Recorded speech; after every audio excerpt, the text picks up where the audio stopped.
Welcome, ladies and gentlemen, to Pressing Buttons. How's it going, sir? Oh, it's good. It's been a minute.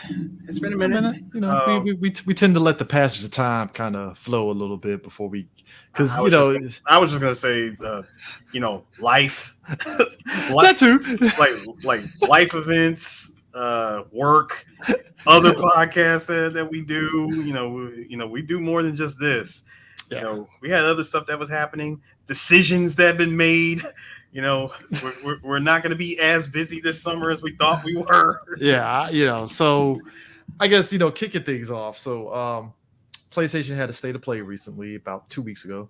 Yawn. Was it a week ago or 2 weeks ago? I It think it was doesn't matter. 2 weeks ago. It doesn't Um, matter. It was a snooze fest for See, me. see, But we, we go see ahead. me and Sue have a point of contention on this. I feel the yawn is expectations. Because Black Hokage was talking about this, where he was like, it was okay, but he feels a lot of people that were bagging on it just had expectations because some people did buy into the rumors of, oh, we're gonna get this, we're gonna get that, and he's like, why would you buy into those rumors that you're gonna get this? So And that, fundamental. and that was never really my point of saying yawn. It was just that's it. Yeah, so fundamentally, what you got was it was a typical state of play where they did a lot of emphasis on the VR stuff. Which, funny enough, you might sit there and be like, "Well, who's playing VR?" There is numbers to support. There are people that play the VR. It ain't like huge, but there is people that are consistently playing their VR, and they put a lot of emphasis on the Mhm. VR games. Which, about yeah, this many people are playing. yeah, but they did it because if you're Sony, you got to show everything, and for better or worse, this it's kind of like how people always years ago used to bitch and moan about indie games being front and center. I'm like, guys, they have to show the full catalog. You can't just Listen, listen. Our the graduates of Full Sail University, DeVry, ITP Tech, and and all those other private institutions from the mid 2000s. They gotta show what they spent their 4 to 8 to 6 years of of education. They gotta show something. So so you we're know not gonna so I'm we're not letting I'm letting the Full Sail University games fly. I'm like, okay, some of them, hey, some of them, depending on how they show it, I'm like, some of them I look at and go, you might get a play out of me. You just might. yeah, Like throw me an activation code and maybe I'll play it. now the bit so Hell, I would have VR. accepted more indies being at this PlayStation experience. I mean, than I'm what we all for. I mean, got. look, I'm all for indies. The theme for. I'm going to say it here, and it's going to be emphasized when we do the live react to it. But it seems like there is a lot of emphasis on retro, way more than heavy than usual. And I'm down for retro. I mean, let's be real. Streets of Rage 4 is still killing folks, and we're loving it still. So clearly, hey, retro, we're eating it up. People are buying it, so it is what it is. But Silent Hill 2 remake was part of the PlayStation experience, and I'm kind of I'm kind of a shrug on it to me. I see what they're doing, but I'm kind of just whatever about it. And maybe it's because I was kind of hoping that they would start with 1 before they just went straight to 2 for a remake. That's just me. No, don't you remember when they originally announced that big ass Silent Hill project that Konami was trying to do, and the project was really just a series of games because there was one that was supposed to be like a Silent Hill, and they had like this weird origami like Japanese thing. It was basically no gameplay. There was no gameplay. It was just here's an idea. It's like Konami trying to do a Kojima style a trailer without Kojima. You know what I mean? Yeah. And then there was the remake for Silent Hill 2 because let's be real, Silent Hill 2 is it's the popular one. It's the popular one that you do. So yeah, even though 1 is still good, it's just 1 is good, but 2 people elevated it. Yeah, and then there was like one more. Then there was like another Silent Hill project that was announced. Now, bear in mind, this was what 3-4 years ago when they made that announcement. 4 years ago, sir. 4 years ago. Yeah. Yeah. We have Kojima. Yeah, Brian is right. We have Kojima at home. That's essentially how they played it. we have Kojima at home. I mean, like, and I look at the trailer and it's like, look, I feel we're spoiled from the Resident Evil remake. So when I looked at the Silent Hill 2 trailer, I was expecting better on the graphics a little bit to me, personally. Especially this is Konami, and they gave us Metal Gear Solid Delta, which we'll react to later. It's like you have Delta right here, you have the Resident Evil remakes that have been just great graphically and stuff, and yet you look at Silent Hill 2 and you're like, something's lacking with the visuals of this. Just across the board. Like the gameplay looks interesting, but it's just the visuals of the character, the visuals of the monster. It just feels like it's a 5 notches below what what Capcom is doing with their remakes. You're not wrong. I mean, I'm pretty sure people are gonna love it, but it's just and maybe that's part of mainly probably the reason why I'm just kind of like shrug when I look at it. I'm like, I don't really care too much about it and stuff. And then you got Monster Hunter Wilds. I know you were talking about that. So yeah, I was happy we finally got some gameplay footage of you were emphasizing that because you're like, no, I don't want trailers, give me a goddamn gameplay. And I was like, you know what, that's fair. In current year, cinematic trailers need to be completely abolished. Like, it's never going to be abolished, sir. They're going to keep the ball rolling. They're going to keep the ball rolling because we demand something as gamers, sir. No, I'm not in that camp, Chris. Stop. I'm not in that camp too. Then stop trying to lump us in that camp. I'm not lumping all of us. I'm just saying, me and you are always. We've been from day one since the early days of E3. Give me gameplay because hey, we got burnt on the bouncer. They showed us trailer from the bouncer, and I was like, no, I need gameplay. We got the bouncer, and then you sit back and look at it today and go, "Damn, was that really it?" That was nothing more than a playable tech demo. That's what the bouncer was. Fool me once, no more. Give me gameplay. Never again. So I'm not lumping both of us in there. It's just there's always been this thing where a certain segment of gamers, I'm not gonna say all of them, but it's always this thing of like, come on, man, give us something about this game that we've been asking for years. And companies do this shit where it's like, all right, throw them a fucking bone, give them a goddamn trailer that's not gameplay, but this and that. No, please stop feeding motherfuckers that eat chalk. Okay, that's why I need these game companies to stop doing that because I take the concept art at least because it's like, all right, fine, give me concept art. I don't need a cinematic trailer. I don't. Concept art. So hold on, Brian. Let me ask take the concept. No, Chris, I got this. So Brian, you say concept art. You really want to go back to E3 2005 when they showed the PS3 and all we got was fucking graphs and shit? Do you really want to go back to GDC when they were talking about the technology of what the PlayStation 5 can do? But Basu, Ridge Racer. Yeah, you showed a game that existed for like a decade before we got to the new tech. Which I'm sorry, nothing will ever top Ridge Racer 4. It's just Ridge Racer 4 is here. No, it won't.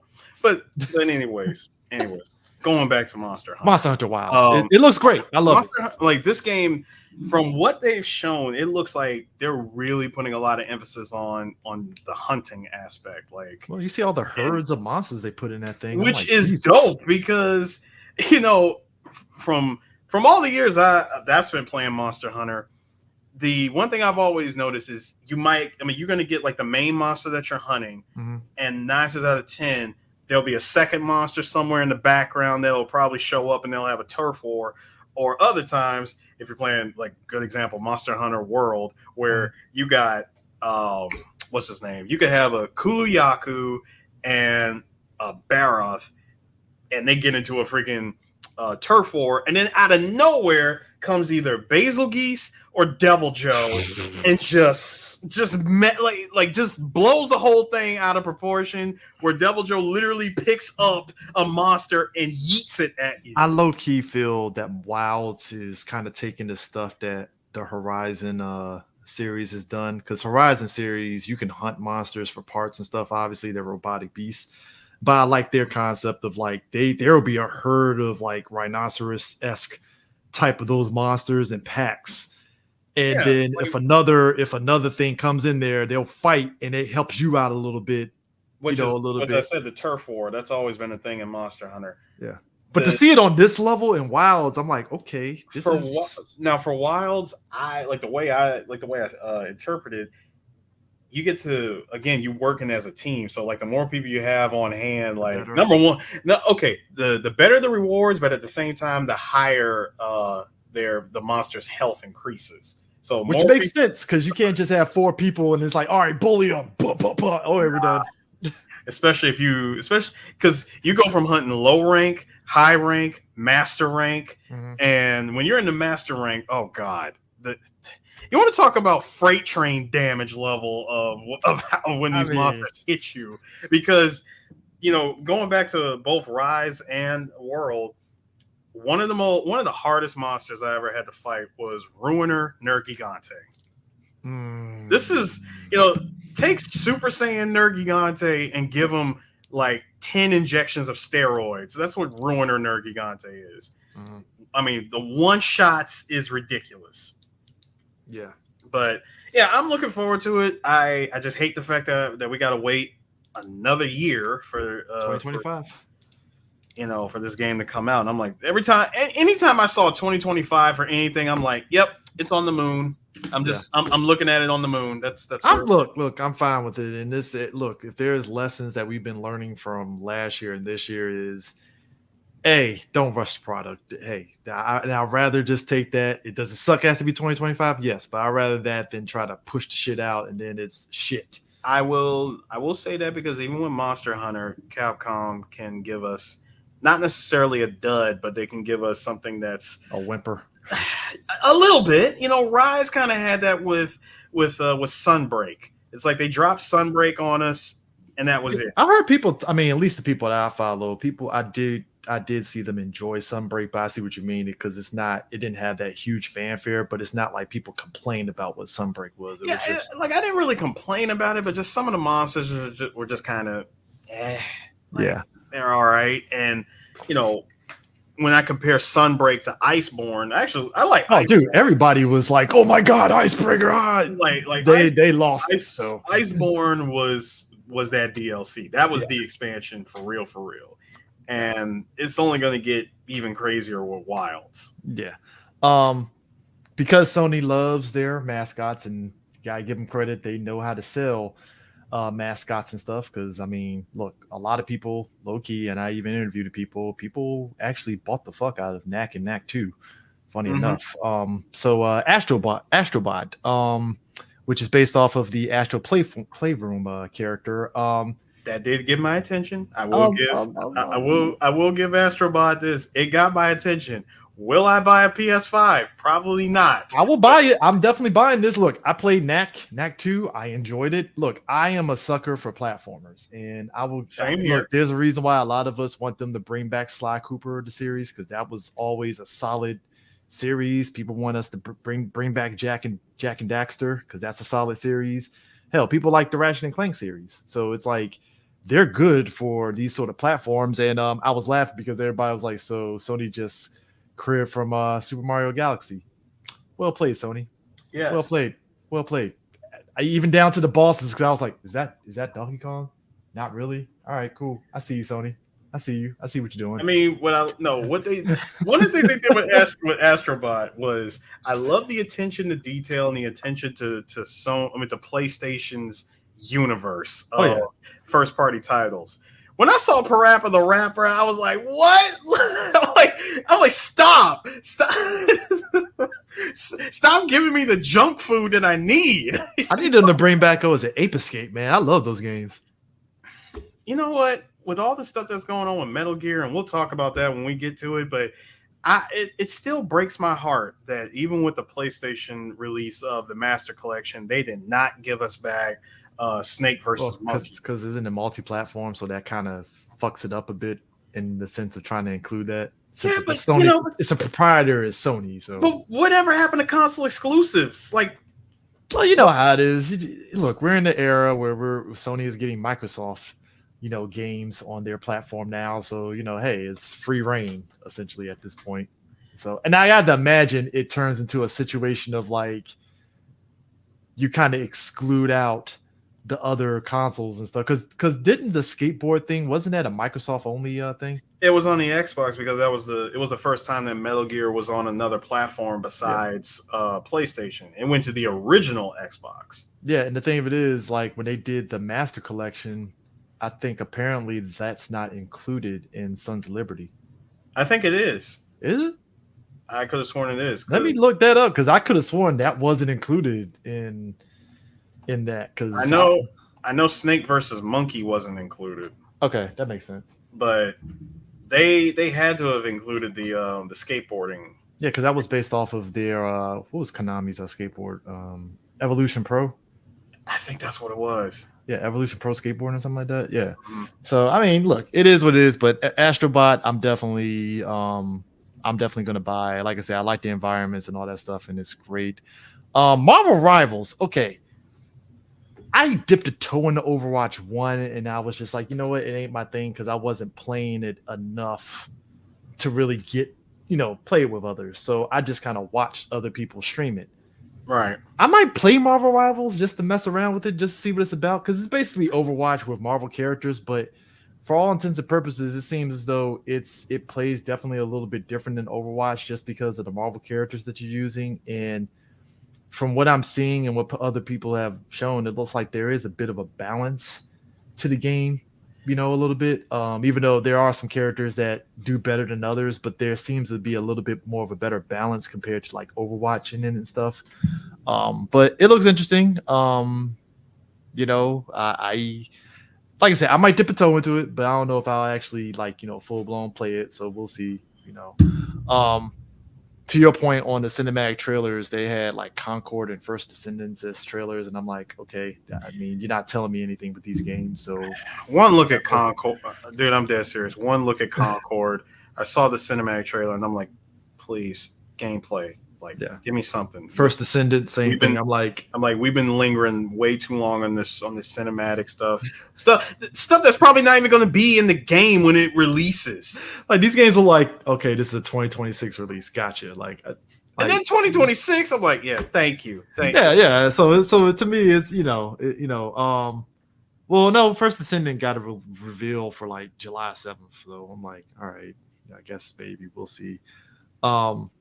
So Dynasty Warriors Origins. Now, that one I'm actually had gameplay with a trailer, and I might actually get this. I haven't touched Dynasty Warriors in a while, so I might have to cop Dynasty Warriors Origins. It looks really good. Enjoy yourself on that one. That's something me and D are kind of in that same house. You two have fun with that. I do not care. I do not care for Dynasty Warriors. Until Dawn got a remake that's coming out on PS5 and PC, which I'm like, all right, cool. Hey, did you ever mess around with that game? Hey, Sony. DJ, like Tsunami from 3 Black Geeks, I just got a question for you. Mm-hmm. Who asked for this game? Well, Until Dawn. Who asked for this? Well, people wanted a remake of it, so. Who asked for this? Please tell me how many people banging on Santa Monica Studios' door, Sony Studios' door, how many people were banging on the door saying, give us a remake of Until Dawn, a game that was out on PS4, updated for PS4 Pro, updated again for the PS5, and now you give us a whole remake. I can understand Demon Souls when it originally came out on PS3, and then you give us the PS5 remake of Demon Souls. Fine, cool. It was a fun game. Everybody loved to play Demon Souls. Anyone that was into the Soulsborne games. Mm-hmm. But who asked for Until Dawn? I mean, I don't know anyone who was checking for Until Dawn to be remade. Look, all I'm saying is, when I saw the trailer and I said, "That's cute." Who asked for this? I mean, still waiting on that Bloodborne to be released. Yeah, I think they could. A Bloodborne sequel. What's going on, Sony? Look, at this point, I'm kind of over the Bloodborne stuff. If it happens, it happens. And I'm not even someone that even plays those games, but I'm saying it on behalf of the people that have been asking for it ever since the PS5 was announced. Like, where is like an update, like a remaster or or just port the damn thing to to the PS5 so it can run better. Yeah, I mean, like I said, Until Dawn. Golf clap. Sure. And to answer your question, CJ, no, I never played the Until Dawn game. They did do a lot of the stuff for that's getting the PC release, which I know that makes you happy. God of War Ragnarok. God of War Ragnarok. I sat back and was patient. I'm like, I knew Ragnarok was coming with the DLC. I'm like, great, super. Free DLC, which I'm happy for. It was free. Yeah. I mean, they could have easily been like, hey, $10 for Valhalla. Oh because they knew better. Sony knew better than to do that dumb shit. Remember when they did that for The Last of Us? Yeah, it was. Yeah, The Last of Us 1 remaster. All the DLC when it got ported over to the PS4, it was not free. You actually had to buy the DLC with the remaster. So you know what it was? I didn't buy the DLC for the Last of Us 1 remake. No, not the remake. I'm talking about when they remastered it for the PS4. Oh, I never bought the remaster.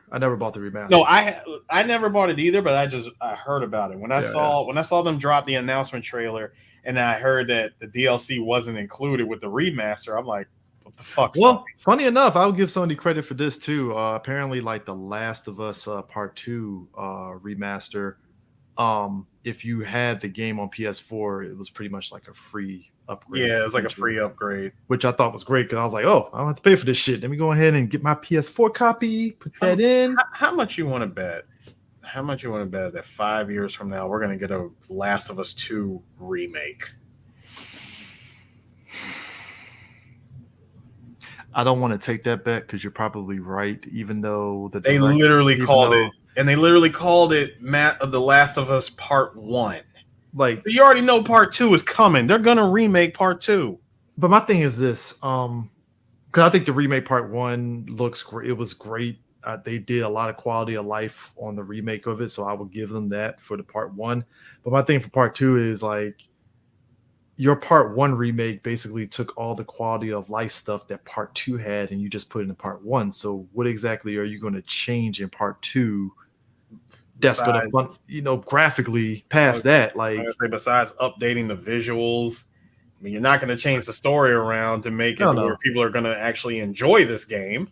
Yeah, I mean, look, even playing through the remaster, because I finally platinumed it because for some reason the PS4 was bugged out, so I had to play the remaster and I platinumed it. But like, it really emphasized like, yo, this game had issues, and it's probably why like the show is going to probably do Part 2 way better than the fucking game, because like we can that remains to be seen. No, I'm saying the show is going to do better because everything that game did, it did the opposite of how you structure a story. No, I agree with that, but I'm still saying this remains to be seen because I mean, sure, we can take the polished turd that was the story of the game and try to have this second season tell a more coherent version of that story, but that story is still going to be rough. It's not going to be, put it this way, the only reason why I say it's not going to be rough is that they can basically take out the stuff that didn't work, because at that point it's like, all right, what we were trying to do in the game didn't land, let's on the TV show, because apparently they said for this they basically want to take seasons 2 and 3 as like the basis for Part 2, which I'm like, thank you, because if you try to cram all that shit into fucking one season, I've been looking at y'all like, so what are we doing again? So I'm like, all right, if you're taking 2 seasons to do this, like you said, jury's out, but it's kind of like, all right, you got some room to fix this shit. I'm like, jury is definitely out. Now, is the game with updated graphics going to make me want to replay it again? Probably not, because I'm not gonna buy that shit. Fuck no. Like, better yet, since you're dragging this out across 2 seasons, how much filler are you going to put in this? I don't think it's going to be filler. Or how much padding are you going to do to keep Pedro Pascal? I don't think it's going to be padding, because if you look at the first season, they got through that shit pretty fucking quick. Yeah, that's because the story of the first one is a very simple story of, hey, A and B characters has to get C character across state lines, like to this facility. Boom. While we're at it, in the middle of the season, throw in the DLC story as a bonus episode. There we go. Season 1 pretty much done.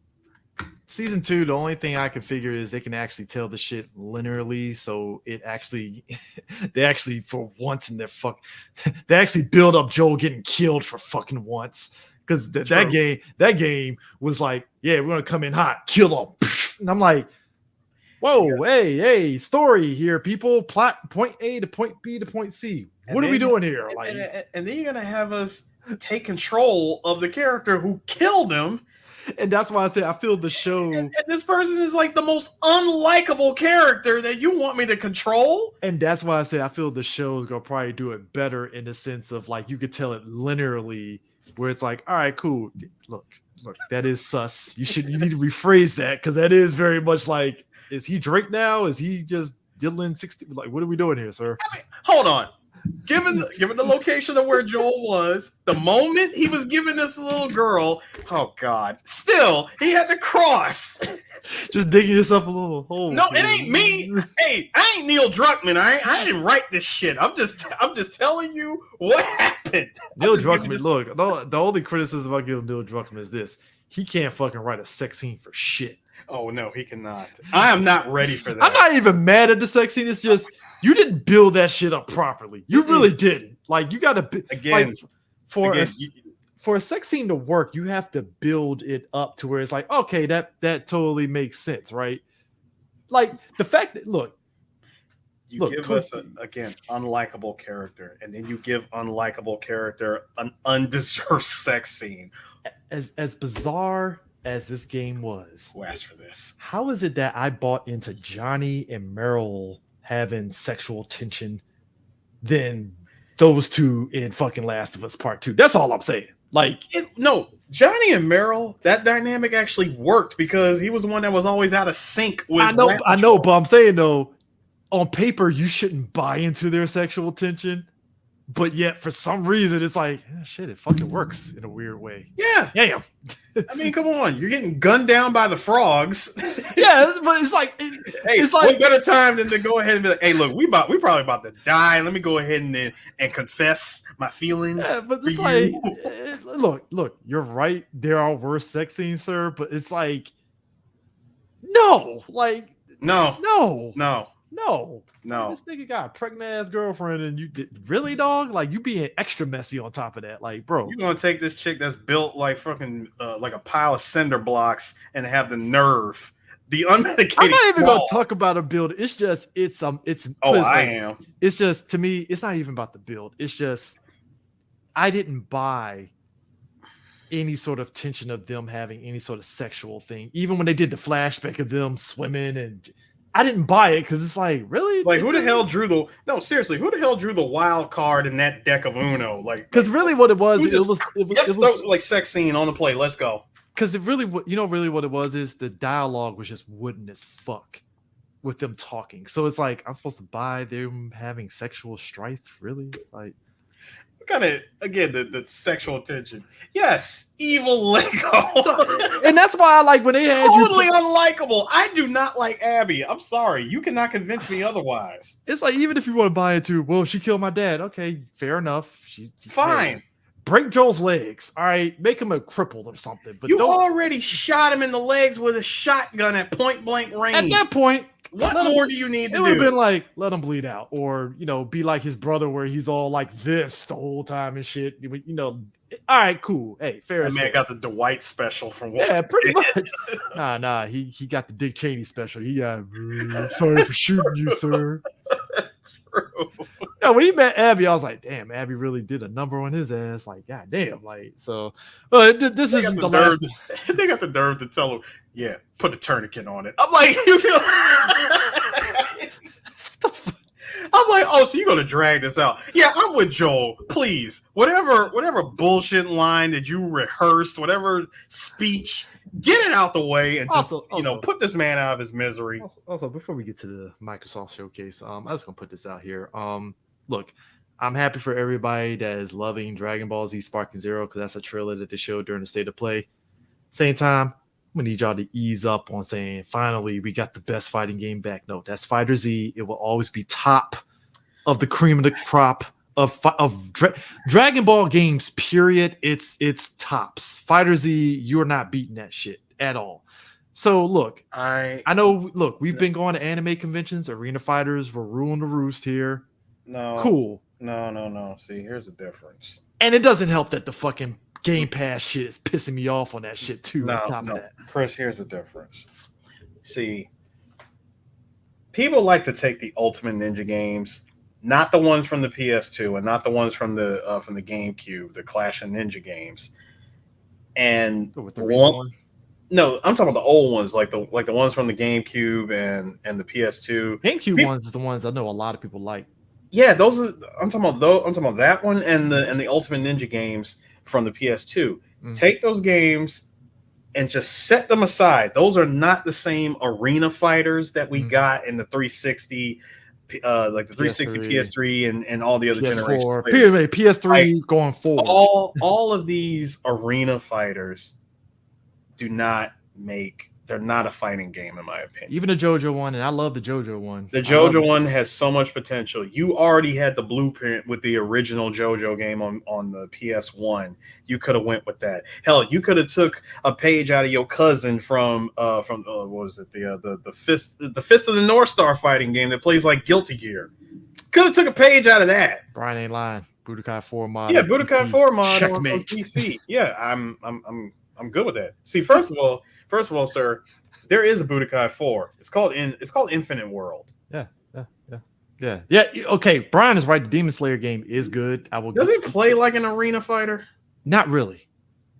Demon Slayer game actually plays like an actual non-arena game to its credit. So I would give the Demon Slayer game that. Look, I watched Demon Slayer, but I'm not like over the moon with it. So yeah. I have a game. It's been announced at like at Evo Japan and like other fighting game tournaments. I'm telling you, when this game comes out, I have a feeling it's going to be really, really dope. Wait for the Hunter x Hunter fighting game. Oh, that one? Yeah, the game plays like Marvel. Oh, they actually went. So they kind of went Fighter Z with Hunter x Hunter. Really went Marvel because it's 3-on-3. No, but isn't like fucking Fighter Z basically Marvel? Yeah, it is. But it's not being. But how insane is Hunter x Hunter though for that? Well, Hunter x Hunter, like the way it plays, it just reminds me a lot of Marvel. I mean, Marvel 1 or Marvel 2? Marvel 2. Okay. But of course, it's that 2D/3D. So if anything, it's a mix of like Marvel 2 and 3. So okay, that makes sense. That if it's like that, then all right, cool. Like yeah. Like it's on that same level of cool factor of Marvel and Tatsunoko versus Capcom. But yeah, Spark and Zero. It's like, look, I'm not trying to yuck anybody's yum, but people love it. Cool. It's just it's not. I don't care. It's whatever. I'm Stephen A. Smith at this point. I'm here on behalf. I had to tell you, we don't care. I don't care. We do not care. All right, but let's get into this. Was that But was that it? That was it. Because everything else was just basically like the PC updates that's going to, and stuff like God of War and I think Spider-Man. Yeah, Spider-Man. And stuff with Spider-Man 2 apparently is having more costumes drop in for the game, which is basically some of the costumes from the Miles Morales game too. I was about to say, because I know they didn't announce. I know for a fact they didn't announce a Spider-Man 2 coming to PC just yet. At least, they hinted at it, but we're probably ain't going to hear nothing about it. Probably not till the end of this year. Yeah, probably when they announce like whatever their first DLC for the game is going to be, which got leaked anyway, so we'll see how. I remember it was supposed to be a big ass live service thing, the multiplayer and all the other stuff. And I'm glad they stopped because so glad that shit. Look, Naughty Dog, to their credit, they realized. Yeah, I didn't even mention that on the last show. So basically, what happened was, I think they realized the fact that much like a lot of live service games, that requires a lot of people to maintain, and given the fact that a lot of companies were firing folks already, you don't really want to do that. So that's why they pretty much canceled it. And it's probably smart because the last thing you need is, hey, they're doing live service Spider-Man for 2 years. And, oh, sorry, we got to let you guys go because we're done. We got to let you guys go because it didn't work. I mean, it looked like it could. Look, it kind of gave off vibes of the Ghost of Tsushima multiplayer. multiplayer would been fine, but turning a For live service, turning a $70+ game into a live service game is probably the best way to kill your game. yeah, they probably should have, like you said, they should have just did the Ghost of Tsushima route and just did multiplayer and just kept it moving. Because the concept of it looked interesting. You can play as any sort of different variation of a Spider-Man and stuff, which kind of like the Into the Spider-Verse, basically, in a way. And that would have been fine. Yeah, just but like I said, that's what happens when greed supersedes it and stuff. It's like, hey, multiplayer would have been great. Nah, make it a live service. That is the fastest and most deadliest thing that can kill a game is corporate greed. And that's how the Suicide Squad killed the Justice League got killed, because that story they broke out about how it was supposed to be a legit single player game, and it was supposed to be in and was like, make it live service, and everybody at Rocksteady was like, huh? And why do you think the owners of the founders of Rocksteady said and left? They pretty much shut up them deuces, because they were like, wait, we wanted to make a game. We actually had a game, in the pipeline ready to go, and you want us to do what? Dude, we did not want to make this. The one line that had me rolling, and it echoed what even I fucking said, and everybody was like, no, man, you don't understand. A couple of developers was like, yeah, so why is Captain Boomerang out here wielding guns? He's Captain Boomerang. And I was like, thank you. I thought I was crazy. The motherfucker was making me look like I was crazy for asking that question.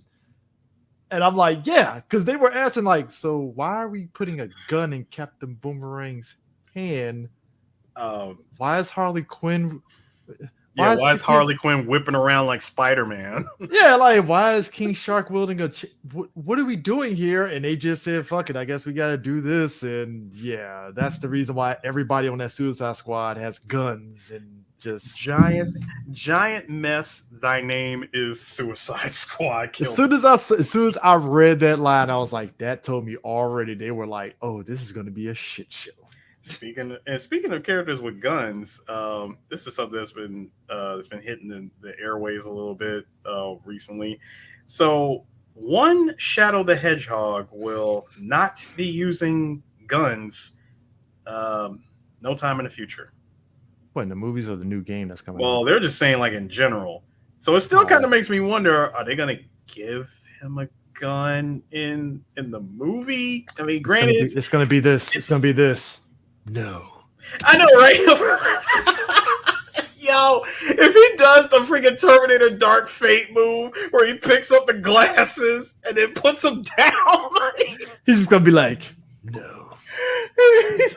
He'll look at it and go, like, you know what? I'm good. I don't need this. You have Keanu Reeves voicing Shadow and not do a John Wick moment. I can see if anything, I can see him doing, the usual Shadow before gun stuff where he's just hitting people, teleporting, using chaos control, blah, blah, blah, and disarming guns. But will he actually fire one in the movie? That still remains to be seen. I'm leaning towards no, because the Sonic movies are still family movies, so yeah, I mean, they're fun. Like I said, him actually firing off a gun, or if he does something like, I don't know, he'll take like a rifle, fire a warning shot, and then toss the gun or something. I did quite enjoy the Knuckles show. I did. You had fun with that. I did not. I enjoyed it. I wasn't over the moon with it, but I enjoyed it. It's a nice little side adventure kind of thing, because you gotta do that. Look, dude, I'm gonna tell you this much. Avengers kneecap, honestly, was it was them pivoting to live service when they didn't need to, because they had enough stuff in the game to where you could have had side missions to where the stuff that you do on the live service front of going to different bases and stuff, you could have made that like side missions in between acts of the game, and it would have worked out on the multiplayer front. And again, they got greedy and said, boom, live service. And it's like, what the fuck? This is not it's a trend. No, not even a trend. Is this not a telling sign that this just needs to stop? How many companies have to get liquidated and destroyed? How many games have to go kaput, and we like they disappear from shelves, they get delisted. Look, I would say this. How many live service games? How many failed live service games have to go the way of PT? Now, I would give the Avengers game this. Square did patch the game to where you can actually play those live service stuff offline, which is great. So it's not the game isn't like unplayable. It's actually still playable. It's just, hey, they patched it, which, to be honest, that's how it should be. But other companies don't do that, because as soon as the game is done with the live service, it's pretty much, why do I have this disc of a game that's live service anymore? And It's just chuck it in the trash. No, it's the Phantasy Star route. People get on Discord, make private servers, and still continue to play the game. You still got people playing Phantasy Star on Dreamcast to this day. Yeah, so I'm glad Square did that for Avengers, but and to be honest, that should be the norm. But like I said, other companies won't do that because that's just too much like right. Yeah, that'll never happen. Yeah. Which I don't see that for the Suicide Squad game. I will be shocked if WB patches it to where you can still play that. Dude, the fact that WB has lost a collective of $400 million in like over the course of a year? They rolled the dice on fucking live service. What crap were they smoking on that? Whatever it was good enough to keep that shit going, because you lost over $200 million on the Flash movie, and then you lost another $200 million on this travesty of a game. It didn't need to be that way. It didn't need to be that way at all. Like Arkham Knights, it's so decent enough. You should have knew from jump when the founders of Rocksteady said, "Good game, peace out, we're leaving." That's what they did. It was like, we're done. We're not doing this. We never wanted to do this. You wanted to take the folks that wanted to stay, and the folks that wanted to leave, we took them with us, and we founded a whole new company.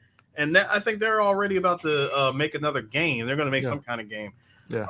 But everyone that stayed behind, now y'all are suffering because, and I don't even put this on the developers. I'm putting this blame on the suits. Oh, Black Hokage said it, and I agree with him. Y'all better start learning these higher up folks' names, because don't throw shade and blame on the developers. They're just they're just doing what they're told to do. Yeah, that's what the last one was. Before we move on, Where Winds Meet. It's basically a open world RPG. Basically, kind of like another game that has like a Souls-like vibe, but it's open world RPG. It's definitely got that Soulsborne feel to it. Crouching Tiger, Hidden Dragon. Yeah, it's definitely a wuxia, like a wuxia. Yeah, wuxia. I was trying to figure out the name of it. Now you said it, wuxia. Yeah, it's a wuxia game. Anyone who likes Crouching Tiger, Hidden Dragon, or no, what was that other movie? House of Flying Daggers. You'll like this. Yeah. But anyways, we're gonna talk about this Microsoft thing. Show it. Oh damn! Boom. Yeah. So starting it off, Call of Duty Black Ops 6, because why not? Hang on, right quick before you start. Hang on, just a moment. Are you looking for Eminem?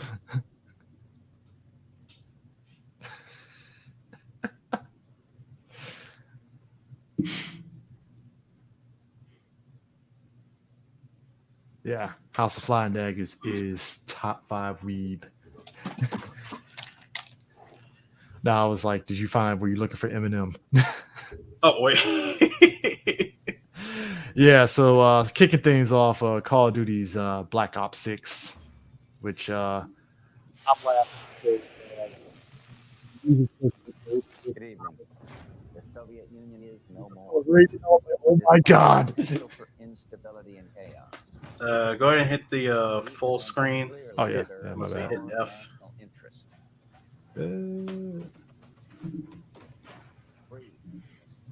Reaganomics. Colin Powell, sir. Oh, this is like Gulf War. It is. Gulf War era. As soon as I heard 1991, I'm like, oh, let's do this. Gulf War. I'm laughing because the music choice is literally The Prodigy, and that's like peak 90s. I'm fine with that. When I heard it, I was like, oh my God. How did I not think to put the Prodigy? as this? Brought my man back from the '80s with with the aviator shades.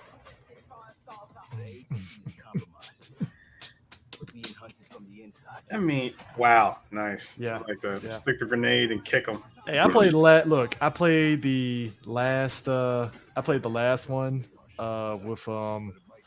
With Bush. That's what me and D were joking. I was like, so are we gonna go down Nicaragua and start peddling crack, crack to the streets? Don't trust anyone.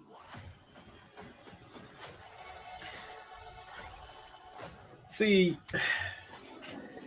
I just want this. Like, please, just be good. That's really all. I mean, look, look at this point with me. I'm playing these games for the story. I don't really. The multiplayer is kind of like, it's the story I'm playing it for. Yeah.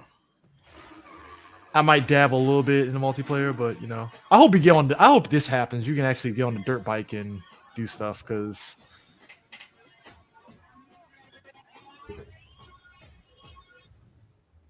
You know what's sick is that everybody talks about like why don't we get movies of this, and I'm like, yeah, they're on a direct-to-DVD front. If you really, They really are. There's some gems out there that try their best to be on this level.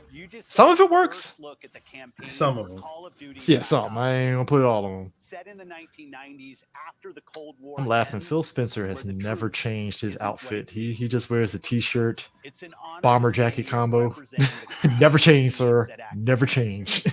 And please stay tuned after the I mean, showcase, we've come a long way from the blazers and jeans. Hey, sir, easy. He still does the blazer and jeans combo.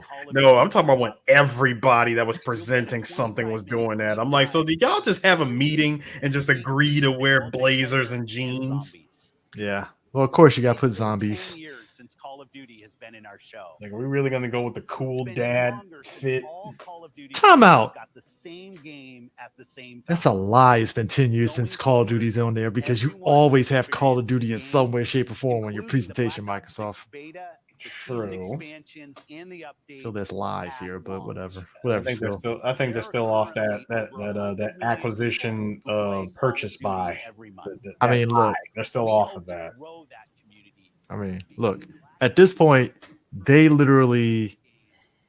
Yeah, I'm surprised Black Ops even made it to 6, to be honest with you, because I thought Black Ops was just going to be like this little stand, kind of like Ghost, where Ghost never got a sequel. It was just That was just Call of Duty Ghosts. It wasn't even Black Ops. It was just Call of Duty. no, but they thought Ghost was going to be another franchise that they were going to have, and nothing. Nah.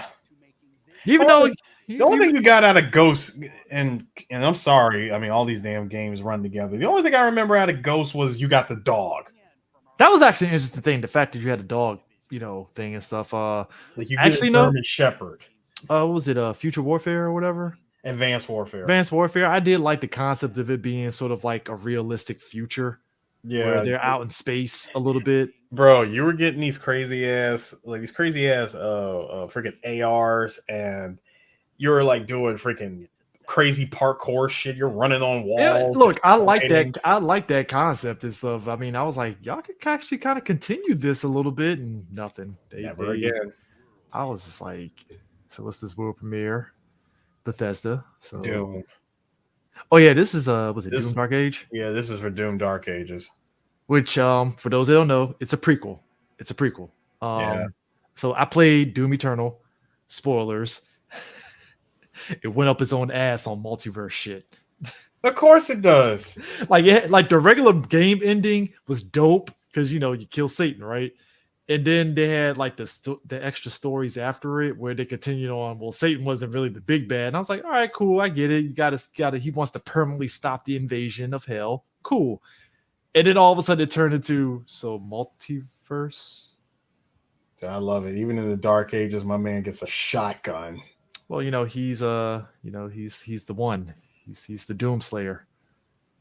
He's got many names: Space Marine, Doomslayer, Doom Guy. Yeah, but you find out that the Doomslayer is a consistent thing over the years. So, yeah. But this is a prequel. I actually thought this was a sequel, and then it was like, oh no, it's a prequel. Dude, I freaking love this.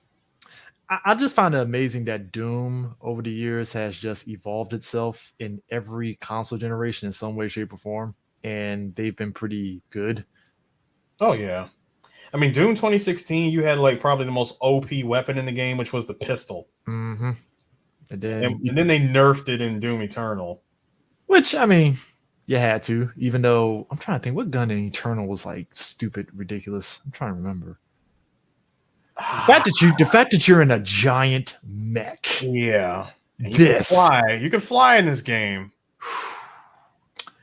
Oh, The PC version of this is going to be ridiculous. oh, the optimization is going to be insane. And Dude, can you imagine all the 4K gameplay videos of this shit? yeah, of course. 4K running at 120 plus frames. Play a day one on Game Pass because I guess the Bethesda really, wants their money, but they gotta go through Game Pass for the money. But yeah, I'm looking forward to it. It's definitely a purchase. It's a pickup. So what's this?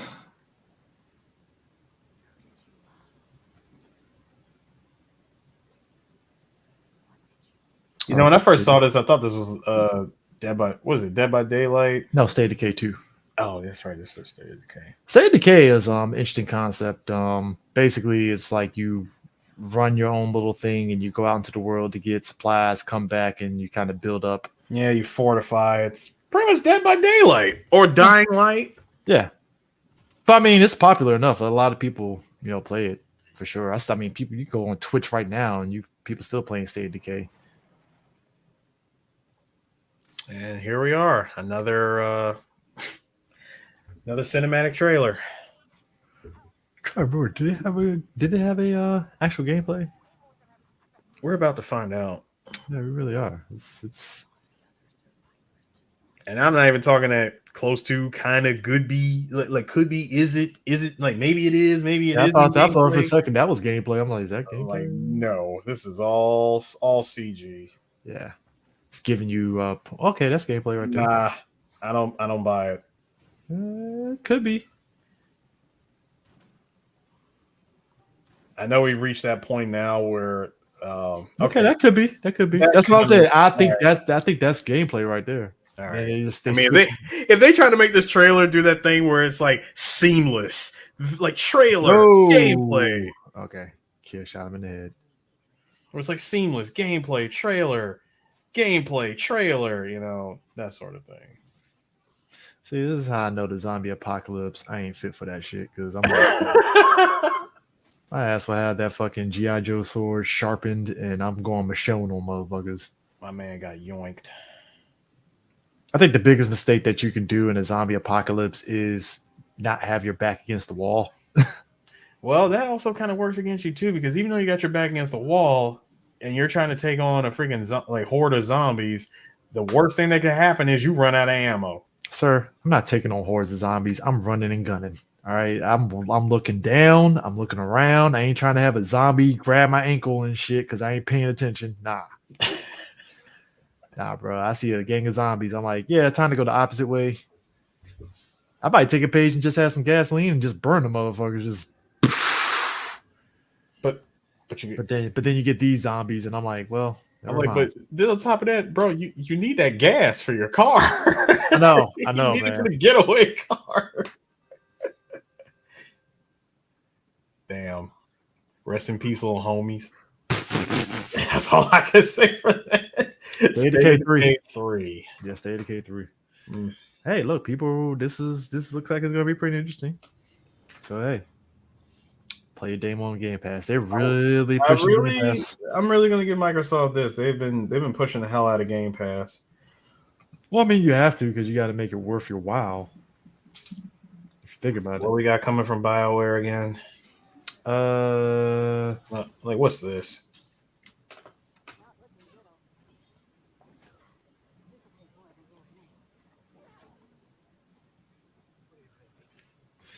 Trying to think, is this no, it's not this is this Dragon Age?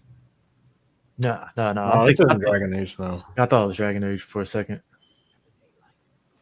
Jesus. Neck Snap, the Mage Killer.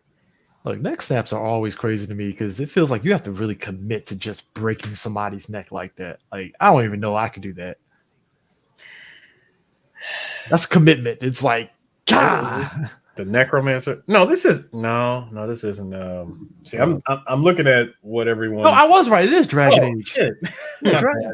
I was like, no, because I remember they were announcing the Dragon Age, and look, it's been a while since I played Dragon Age, so I was like, this looks like Dragon Age. Yeah, it is Dragon Age. Yeah, Dragon Age the Veilguard. So you actually get to play as multiple characters this time around. No, because I also remember the Diablo trailer. I have, look, I'm showing my age. I haven't touched Diablo since 2. Really? Yeah. I played Diablo 3, and that was a lot of fun. Yeah, you told me about that. It's just 2 was like the old school Diablo. I'll give you that. I mean, But 4, people, yeah. 4 looks dope though. Yeah, everybody says, 4 looks pretty interesting. So I'm like, all right, cool. Yep. But see, the key thing with Dragon Age is this. I know people weren't really fond of the last Dragon Age that came out. So What was the last one? I think it was Inquisition. I'm about to say, was it Inquisition? Yeah, I think it was Inquisition that came out, and a lot of people weren't really feeling it. Like they felt it was a step down from 2. So And I didn't play the Dragon Age games either. yeah, I played them. GameFly back in the day. Oh God, showing our age. Remember GameFly? Yeah, I messed around with GameFly a little bit and stuff. It's like, if you like the game, pay us an extra $3 and we'll send you the case. They were literally the game version of Netflix in a way. They were. And this one we got Starfield, which, funny enough, I've seen people talk cash shit about Starfield. I do not care. Look, Starfield looks interesting. I think the problem was, okay, the game was already a mess, man. No, here's the thing. You came out your first game came out when folks were already loving No Man's Sky. Because No Man's Sky pretty much does the same shit that Starfield is doing, pretty much. Well, the remaining 20 people that still like No Man's Sky. I mean, well, No Man's Sky in this iteration now is like leaps and bounds better than when it started, right? So Starfield, their logic was, well, shit, we'll just take what No Man's Sky did and do it better. And then it came out and it was like womp womp because it was doing goofy ass shit in its gameplay. And I'm like, you had the easy layup and you fucked it up. But now you get this, and I'm like, maybe this might get people back in. It's like why? Why would you do something so silly? Like I said, it looks interesting, but I'm kind of with you where I'm like, do I care? Maybe not. Maybe when I finish this last remaining parts of my PC, I'll check out Starfield. Man, what part are you missing? You've been building this PC for like I've been slow rolling years, bro. Slow rolling. The only thing that's left is just the motherboard. That's it. I want to say, dude, stop slow rolling it, man. Come on, join. I know. Join the winning team here. I know. I just life and wedding. All right, that's my excuse, and I'm sticking with that. So I got you. I got two 3080s, like including this one that's powering my current PC. I'm gonna end up selling them both. Yeah. So I guess this is these new update for Starfield, new location, new gear. Okay. And again, is this going to be enough to get people back on board? Jury's still out. Again, small percentage. I don't really see it getting every single person. I feel it's going to be like it's going to be like God damn it, that fucking game. Oh my God. That game with Keanu Reeves in it. God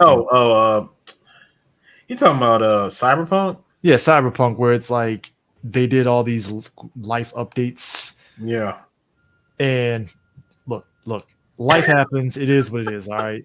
But not like that Cyberpunk where it was like, all right, cool. You did some updates. Is that going to be enough to get people back on board Cyberpunk? And I mean, like you said, a little bit of people came back. Oh, yeah. Here's Far Cry. No, it's Fallout 76. I mean, Fallout. God, I'm tripping. Fallout, which, funny enough, Fallout 76 now is way, way better than that bullshit Fallout 76 they tried to peddle years ago as live service. But you ever think in cases like this, it's just too little, too late?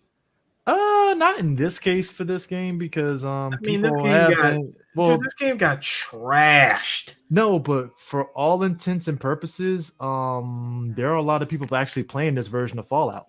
Funny enough. I mean, you spent the $70. I mean, might as well do something. Yeah, I mean, and plus with the new game, the new show that came out recently, it kind of revived interest. So, hey, I guess maybe I might get Fallout 76. I don't know. Yeah. But now you're going to the Vault 63. It's a no for me. Just not my bag. Yeah. But that's Appalachia.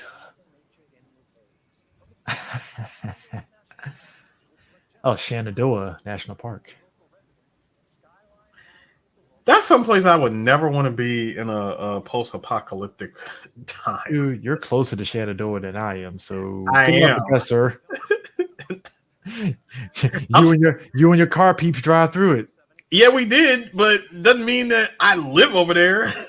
that was just a quick drive through during the summer. Hey kids, you get to play as a ghoul because I'm game. like, no. If that time ever comes, the zombie apocalypse, I am not going. They over called there. it Skyline Valley. Wow, that's how you That's know. hilarious. That's how you know the nuclear apocalypse fucked up Skyline Drive and all that shit. Maybe you might reach Manassas. I don't know. Like, I don't know. I think you probably reach as far as Gainesville. So it's Expedition 33. This looks like a very weird game. What up, Mad Chocolate? What's going on? Hold up.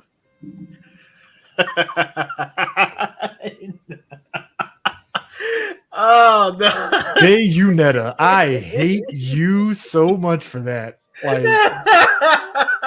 DEI New Orleans. Oh my god. Oh, listen, we have had a ton of behind the camera discussions about the whole DEI mess. It's one of those things where it's just so it went What went from subtle conversation that could have been talked about to just over like, what are we doing here? No. See, for me, because I ain't shit, I'll keep it really messy. It really could have I been give civil. zero fucks. I'm just letting you know. I care because like the reason why I care is that there could be actual conversations that could put things in a like, hey, let's have this conversation to where we can still talk about having diversity behind the camera and in front of it, but also at the same time not sit there and like completely go off rails with the shit. But right, Chris, and it's just hey, look, Chris, I'm with you on that. I'm with you with all of that. But the moment I find out that you're doing this shit with ill intent by having, like you want to take me out for a coffee and scare the shit out of me with cancellations if I don't give you what you want. No. But see, that's the thing. No. Like I said, I even Mad told Chocolate, you know what I'm talking about. If you know, you know. Yeah, but even that's why I said I think that, like I said, that one situation, it was like, okay, I feel everybody's, feeling some way about that. Let's not overblow it, but let's also keep the conversation civil. And it's just like once it went off rails and didn't become civil, I was just like, we lost the plot somewhere. Nah, man. We could have went somewhere with this. So, the moment that happened, that was when someone spilled wine, took a shit on that freaking alpaca rug, and it was a wrap. Yeah. So there's no club, there is no club soda in the world that you can blot to get that shit out. I'm for this game because what's the title of this again? South of Midnight. Oh yeah, this looks actually dope as shit. It looks it. I do remember hearing some of the depending on who you were watching, who was reacting to this. Oh, I do believe I heard that 3-letter word just fly like a damn Gatling gun. Stupid, because I think the DEI. And it was, what, it was funny because the young lady that actually developed this game, when she heard that, she was just like, did you watch the trailer? Like, there's nothing of what you assume this game is in the game. I Like, said I this. made the game here. Look, but I said fuck. this. Yeah, I said the same thing. I said, okay, let's just see what this game is. I mean, right now, again, we're just getting Looks very fairy tale, like yeah, talking fairy tale cutscene, info dump, exposition stuff. Whatever. Okay. Give me gameplay, please. Yeah. Like I said, I'm interested in it. I'm intrigued by it and stuff because, like I said, it's a different style. It kind of reminds me of the Telltale games. And I'm like, With the thank design. you. Here we go. Yeah. This would be that moment where I'm holding the start button or the select button, and I'm like, yeah, skip this cutscene. Let's get to the gameplay. Yeah, because it kind of reminds me of like the at least the animation is kind of like the Telltale games. No, the animation for this reminds me more of the Spider-Verse movies. Yeah, I don't know. Well, the only reason why I said the Telltale games was because of just the initial like what we saw up front. But yeah, I mean, it could be like the what was the name of that game that never came out with the black chick and the pig as her sidekick? Oh, you're talking about Beyond Good and Evil? This looks like it's Beyond Good and Evil, sort of like distant cousin. And it sucks In a good way, because that game should have came out. We should have got that should've. Beyond Good and Evil. This looks good though. I actually like what I'm seeing here so far. I do like the fact that we are getting the new that we got that new Psychonauts. Oh yeah, I mean that's a game series that they have been like, yo, can we just tell this story, please, Jesus? I like this. So this is like a little bit of Elemental Problem. I do like it. I do like from what I'm seeing. I like it. Oh, you kill it and then okay. And oh god. Oh. Okay, okay. Okay, I'm with this. You kill evil and Fern Gully comes back. Let's go. Okay, I'm with this. I am. Hey, nature heals. The planet is healing. She killed COVID. It healed. Shut up. Yo, she gets the slipstream. I like this. Homegirl can fly. Okay. This is a better Forsaken than. Yeah, and she didn't move or destroy anything with her freaking mind. She doesn't make dumb quips. She's actually talking like a person. Shocking. Wow. Parkour. I'm with the parkour though. This is pretty dope. I actually like this. Yeah, I agree. Mad Chocolate. The game is hitting all the boxes.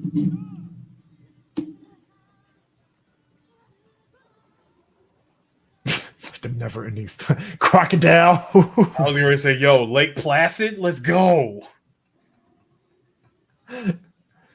Okay, I'll buy this. I'll actually buy South this. of Midnight. Okay. Hey, look, I will definitely speed up my PC building process for this shit. So I'll buy this. So, Chris, this looks. You and I both agree this looks dope, and we would actually give it a play. Watch everybody else call this game woke. No. It's gonna be that one fool on there to try to find a connecting line of Sweet Baby Inc. to that shit for no goddamn reason. Listen, you do know all you gotta do is just go directly into the game's credits and just look up the production. But you know somebody's gonna even if and all it takes is for me to see that logo even if their logo isn't on it and they're not even involved, somebody's gonna try to find the thread of, well, who is this person? And they're gonna do some. No, if I don't see it, for me it's the ostrich syndrome. If I don't see it, it's not there. Yeah, World of Warcraft. Which, bro, let me tell you something. World of Warcraft is a game series that it's like I kind of see why gaming studios want to do online pass, not online pass. Online pass kind of. I mean, live service games.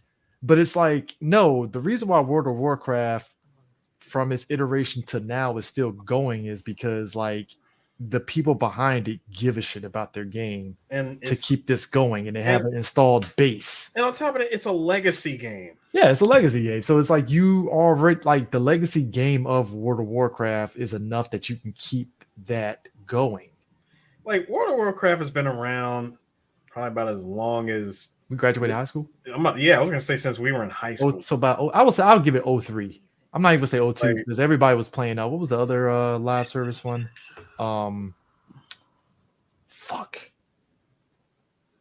Because it was the one everybody was playing for a bit, and then World of Warcraft caught fire, and it just kind of overshadowed it. No, I mean there was a bunch of games like that. You had Maple Story, you had Ragnarok, you had basically one of those early early live service games. Yeah, I mean, so this would be still World of Warcraft. All right.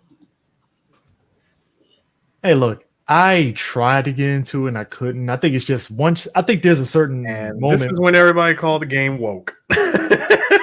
The moment this character showed up. Let me tell you something. World of Warcraft will always beat those allegations because it's like, bro, it's World of Warcraft. The fan base fan base, to their credit, they will literally sit there and tell those idiots to go fuck off. No. Chris, got me think about it. First of all, this girl, number one, person of color. It's a woman person of color, black, and missing an arm. Dude, box ticking out the ass is what they're saying. But here's the thing. That's been World of Warcraft for years, though. I know. Always had that. But the fact that this had to be presented in this trailer, it's like we're making sure that everyone sees this. Like I said, that whole fan base. I mean, it doesn't mean anything to me. I mean, I don't play World of Warcraft. I mean, I'm glad. I mean, I'm happy that that they kept it going for so long. I mean, look, hey, that is consistency. Yeah, it is. If I ever see it, so the game that I came here for. So Metal Gear Solid Delta. I made this point in our group chat that I think the way the gameplay is, especially because just to put this out here, they actually have two different type of gameplays. They have the classic Metal Gear Solid 3 version that we know that, so you could play it that way with the new graphics. It's both styles. It's the it's the old style from when the game first came out, and the new one with subsistence. No. What I'm saying is, they did the video where they said you can actually switch the gameplay style, so you can on the fly. Yeah, so you can go classic Metal Gear Solid 3, or you can go the new modern style. So they didn't. So it's like that would be interesting. You play the old style Metal Gear Solid, but with the new update graphics. That would actually be pretty interesting to play. So far, everything that I'm seeing with this honestly makes me happy. I mean, because I actually did watch that 10-minute video of David Hayter like going over more of this game, and so come to find out, a good chunk of people that worked on this game are still at Konami. And the guy he talked to, he worked on he worked on Police Knots and Portable Ops.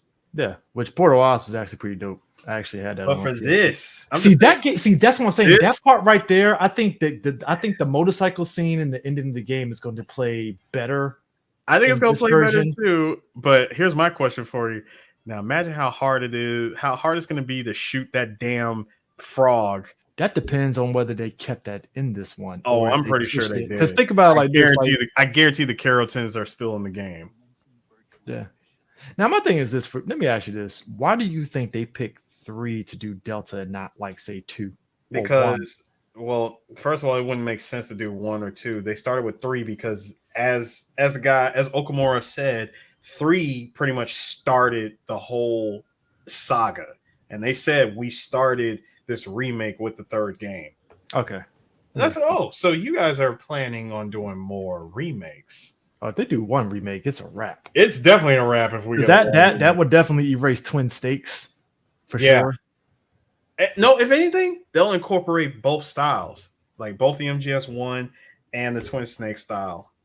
I never played Sea of Thieves, so you can tell that. I'm good. I'm good on freaking Sea of Z's is what I call it. That game. Literally put me to sleep. Hey, I put it in the same category as what the fuck was this game? I remember my cousins bought it, and I'm like, why did you get this game? It was called it was this first person style game where that frame was looking rough. I think was it Quicken or something like that. And you just wake up and you're in this little coastal town or whatever. It was weird. I never played it. They bought it, and I was like, why the hell did you guys buy this game? Ain't no goddamn sense. Mad Chocolate, you ain't right. Pronouns in bio. All right. Flintlock. And here we go. Another one. That 3-letter word. That 3-letter word. Gotta play World War One games. I didn't ask to play World War One, sir. No, but did you Well, it's notice, fantasy World War One. My bad. even with fantasy, did you notice the POC being shown right at the, yep, there she is again. We got her POC. Listen, I am all for black representation in games. I'm just saying the game better be fucking good. That's all I'm saying. You can't just be. And I blame and here's the thing. I blame companies for this because it's like it looks good. Don't get it twisted. The gameplay looks dope as shit. It's just it's kind of like Forsaken, where I was like, okay, I know you guys didn't do this on purpose, but I We've feel been burned too many times. I feel it was it's a situation of she could transform. Okay. But no, I felt like in that game, it was like when the realization probably kicked in that they knew the game was just going to be mid as fuck. They leaned heavy on the black protagonist, and I felt that was unfair as fuck, big time. I mean, the game itself was shit, but yeah, I mean, honestly, I mean, going in on was leaning on that character to sell the game was like, yo, that's fucked up. I mean, leaning on Ray and like on freaking Freya and. Yeah. Your game was mid as your fuck. Your game was hot trash, and you have a character that nobody liked. And that's why I said if it was a white dude character, that game would have been forgotten and been in the bargain bin like 2 weeks later. But I might give it a shot. I mean, it's gonna be on Game Pass, so hey, yeah, nothing can hurt free. Age of Mythology, I appreciate them. They're like funny enough, there is a fan base for Age of Mythology. I will give them that. Mm-hmm. I think people, like I say, if you go on Twitch right now, there are certain games that I did not know had a fan base, and them shits be getting like fucking 10K viewerships and shit. I'm like, God damn, people watch this? Like, guess they do. And I'm like, how are people like? How are you able to follow this? People enjoy it. I mean, look, StarCraft. I remember like early Twitch people were streaming StarCraft, and everybody was streaming StarCraft, Dota, and League of Legends. I never understood how them shits get like 5K viewerships, and I'm like, look, it ain't my thing. I'm like, what coke are they like? Are they serving y'all in South Korea? People love it. I'm like, shit, hey, can't knock it whatsoever on that. That's a Zeus. I mean, it kind of looks cool, but not my bag, man. This type of game just isn't my bag. Yeah, I mean, it is.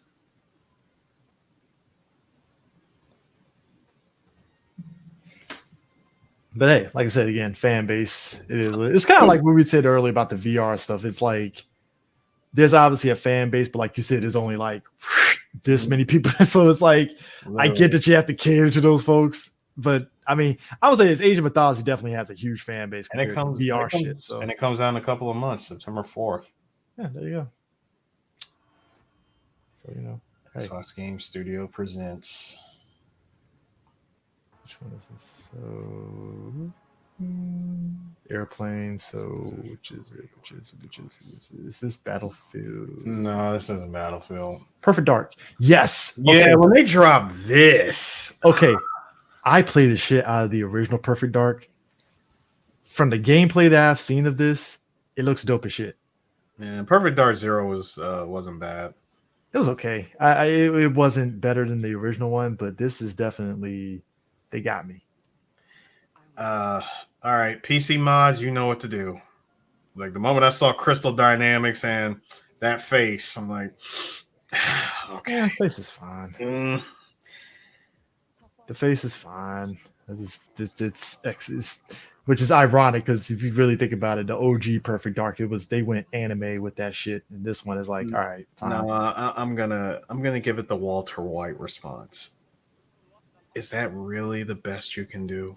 It's fine, dude. Dude, be honest, dude. Knock it off, man. That face was not like, oh my god, it's terrible or anything like that. I didn't say that. I did not. Like she has the fucking like chin and shit like this. It's fine. Jesus. I'm just looking at it like it's fine. I know we could do.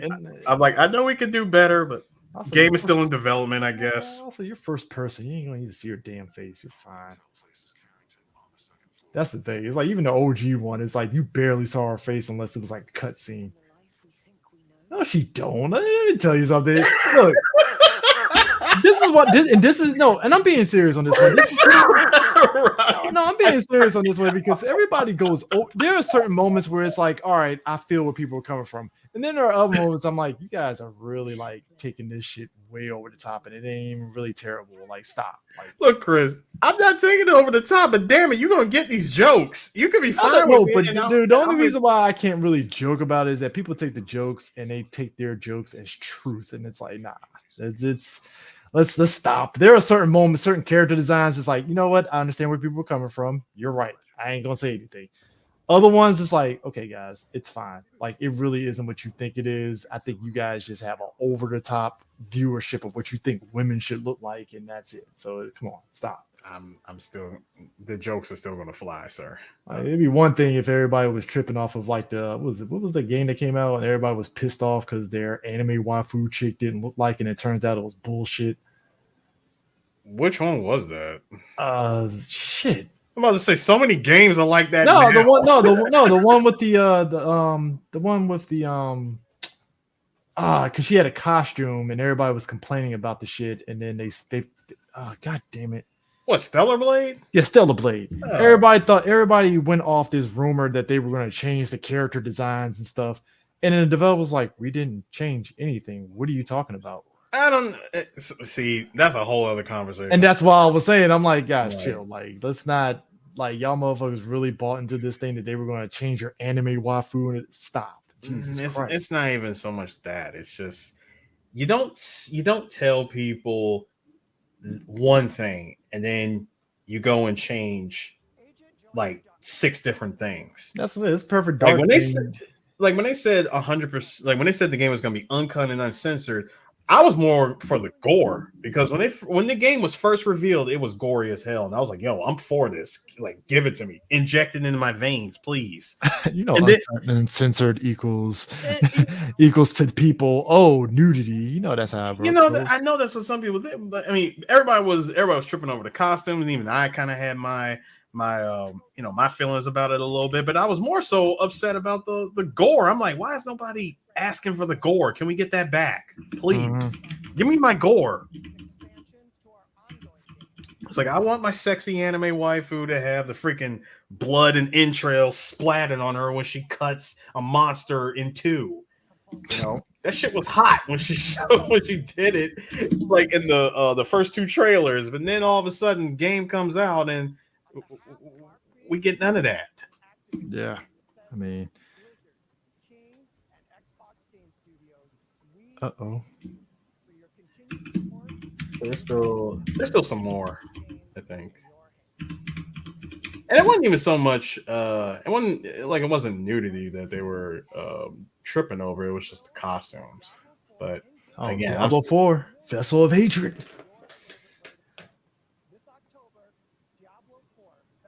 Oh, yeah. Drops October. All right. Gotta give him that. I would give it a shot. But so far from what we've seen, sir, you need to get on that motherboard pickup. Yeah, I know. It's just life been lifing. That's my bad. Man, check out the Micro Center sales. It's like graphic content. Okay, cinematics. At least you know they put the thing down there as cinematics. At least I give them that. Yeah, all of this for Diablo. I mean, Diablo is Diablo.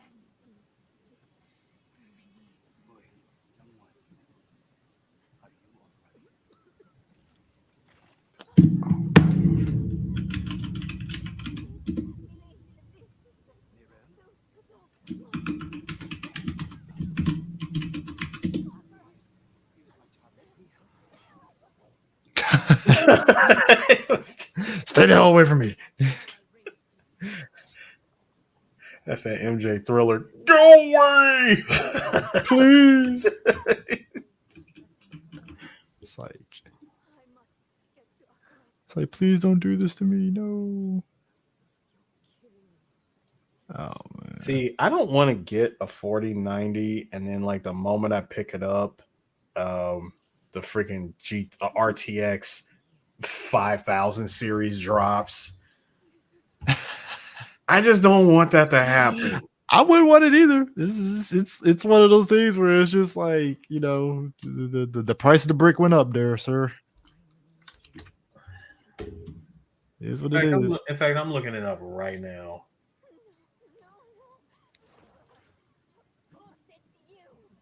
So yeah, the RTX, NVIDIA's RTX 5000 Ada generation graphics card.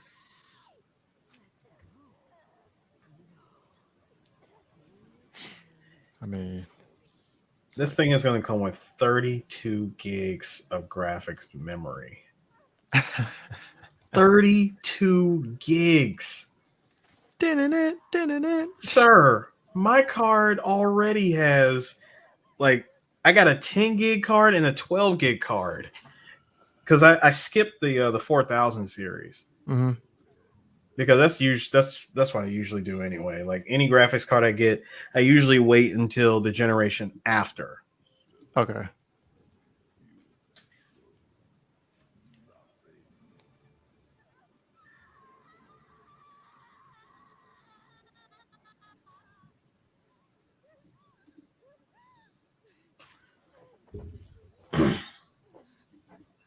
Homegirl was tripping balls.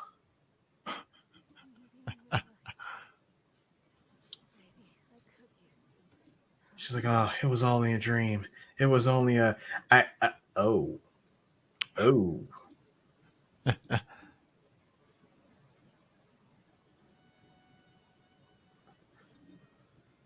Sorry. Dun, dun, dun, dun. Rest in peace, little homie. That's all I can say to him, bro. It's like, damn. It's like, you better get the paddling. That's paddling. Into the world of Diablo 4.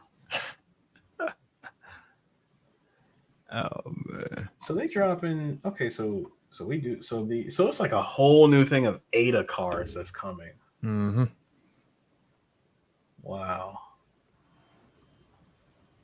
All right. Next on the docket. Dun, dun, dun. Playground Games presents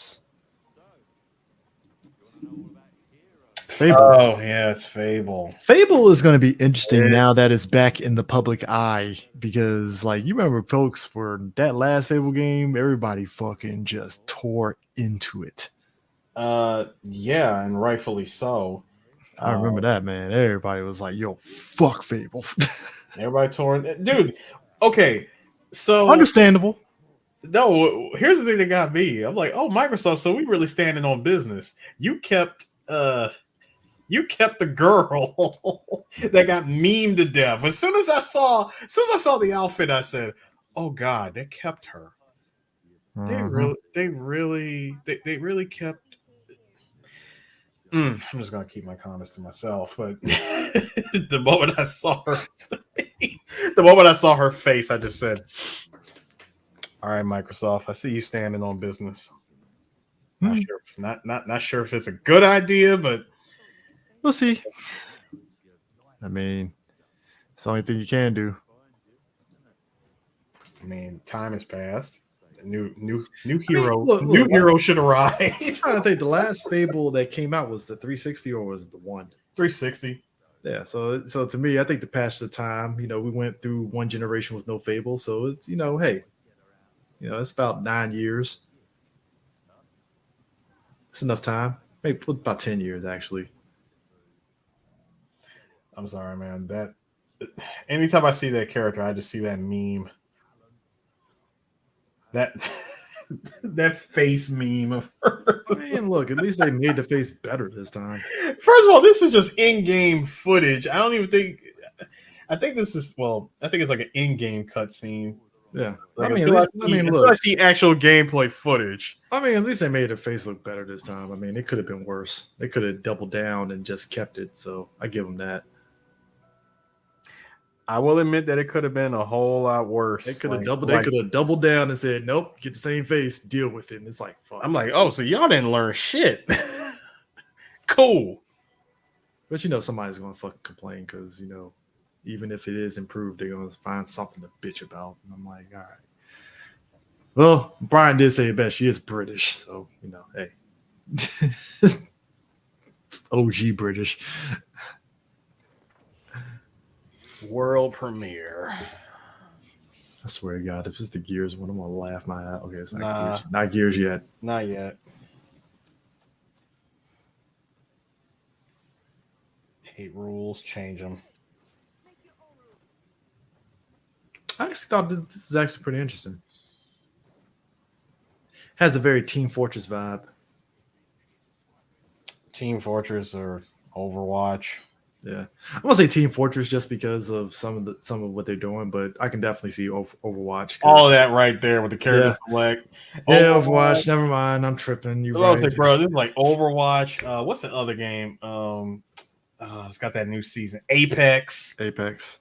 Apex doesn't have much in the way, at least in my eyes. Like a lot of, it doesn't have a lot of characteristics compared to Overwatch, because Apex just feels like Call of Duty with extra steps. I mean, bro, this is like every 90s video game cheat code, like big head mode. Why would you put big heads on like on first person shooter? I'll be honest with you, I respect the old school style. I respect it too, but I mean, it just makes it easier for you to snipe somebody. It's like Pine Creek Games presents. Yeah. You know what? Midnight Suns, yeah. Midnight Suns. Midnight Suns is actually really good, by the way. Yeah. And here we have the what is it? Once Upon a Forest, the game, but no. Nah, Secret of Nim. I'm not. See, that's too easy. It's way too easy for me to go with Secret of Nim. Talking mice with their own culture. Yeah, Secret of Nim. Somebody did say when they first saw, like when the trailer was first revealed, someone said, "American Tail, we coming back? We back? Question mark." I said, "Don't you do that?" Because I love American Tail. It's American Tail with extra steps. You know, he used the axe. But it's a girl, so if a damn sure ain't Fievel. Fievel's sister. Yeah. I mean, if anything, I'm with you on the Secret of the Nymph. I mean, come on, this is definitely Miss Frisbee. So yeah, it's just, they really Don Blue was really like, hey, we're going to do these movie about these rats that got experimented on, and now they have their own culture where they're fighting against each other. I'm like, dude, it wasn't this movie, especially the sequel, just ditched it all. It's like, so what's this about humans? And right, look at this, yoink! The owl just came in and it just took homeboy. Oh, you Secret of Nim? Winter Burrow. I mean, hey. Let me find out Don Bluth had anything to do with this. Isn't Don Bluth dead? Well, more like Don Bluth inspired. Like Don Bluth's estate, just like, hey, we actually had something to do with this. World premiere. Yeah, Life is Strange. Life is Strange. AKA Life is Depressed. Yeah, AKA Teenage Angst. Hey, you know what though? Oh, I'm glad they muted it for content. Thank you for saving us. Thank you for saving us the trouble so we can actually collect our pennies. I love it. That. No, I love it too because guess what? You know, the one person who watched this when it premiered live, guess who bitched about it? Yep. Our good old favorite internet punching bag, DSP. I mean, hey, look, I played all Life is Strange games. The stories are really good, but you are right. It is definitely teenage angst. Dude, it totally is. But like I said, I will give credit to the writers. They definitely do a good job of like really nailing the stories and going very whimsical with it. So I will give them that. Yes, Brian, you are correct. Don Bluth is still alive. Oh shit! Damn, I thought Don Bluth was dead. He's 86. Oh shit! Well, I feel dumb. Yeah, he's still been doing stuff, I think. Yeah, I mean, the thing about Life is Strange is like as the series progressed, it definitely went into the bizarre territory for the best in a way. Because I think what was the name of that game with the little kid that was like the brother to one of the characters? For what, Life is Strange? Yeah, and he had his own little adventure or whatever, but it tied into the game. fuck, I forgot the name of it. I played it and I was like, yeah, It was called something, a Life is Strange story or whatever. yeah. Like I remember playing it and it clicked to me. I was like, okay, I totally understand why people dig these games because the story was actually pretty good. So it's like, yeah, I can't really hate this game. It's just one of those things where you know what, it's not my wheelhouse, but I respect it. Asobo Studios, In-game footage. Okay, okay. powered by satellite data and Azure AI. Okay, Microsoft. Is this? Hold up. Is this? Oh, this is freaking it's Flight Simulator. Okay, okay, okay. Not my wheelhouse.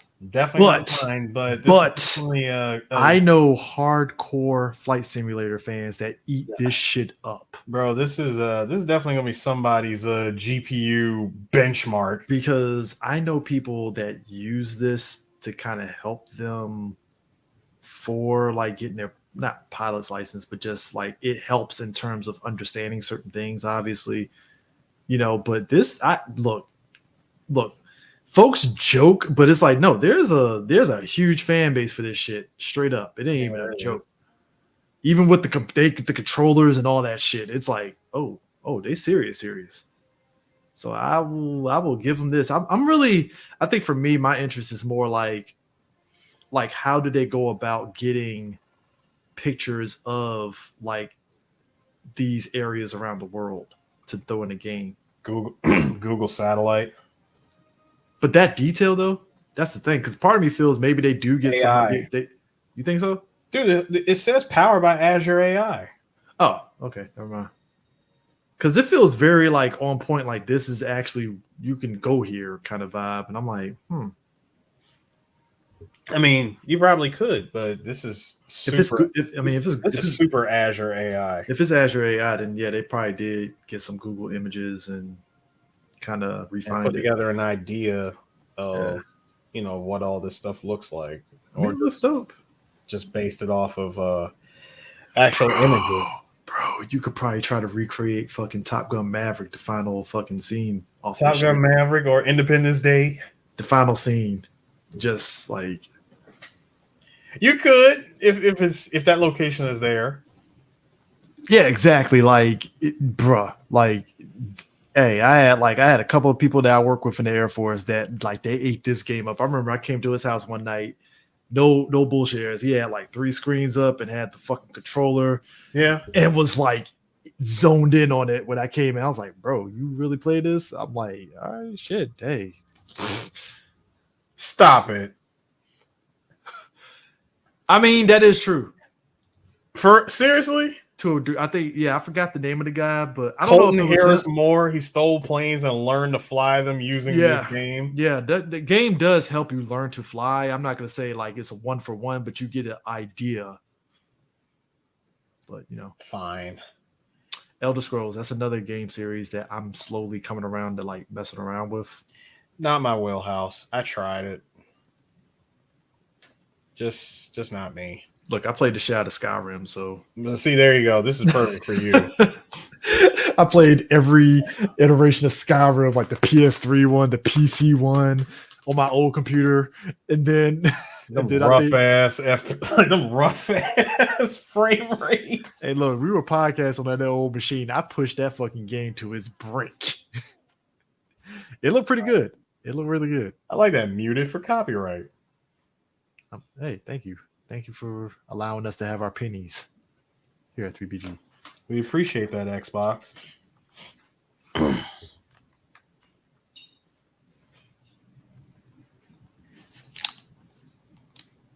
I mean,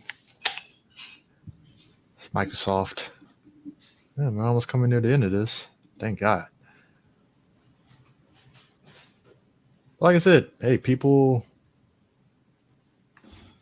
I might mess around with this one though, for sure. 10 years of Elder Scrolls for a limited time.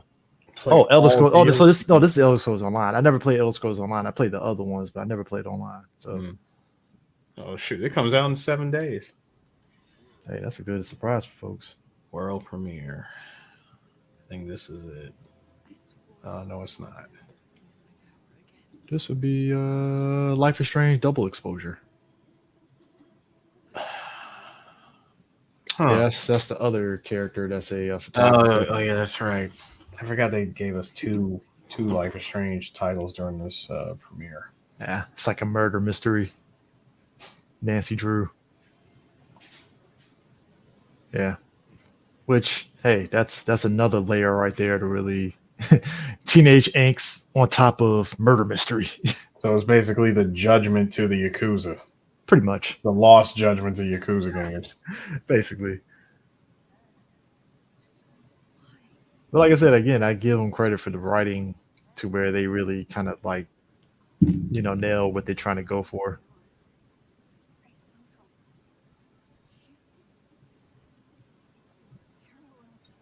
Oh, so she can. Multiverse shenanigans. Yeah, considering how in the last game the other girl died. Mm-hmm.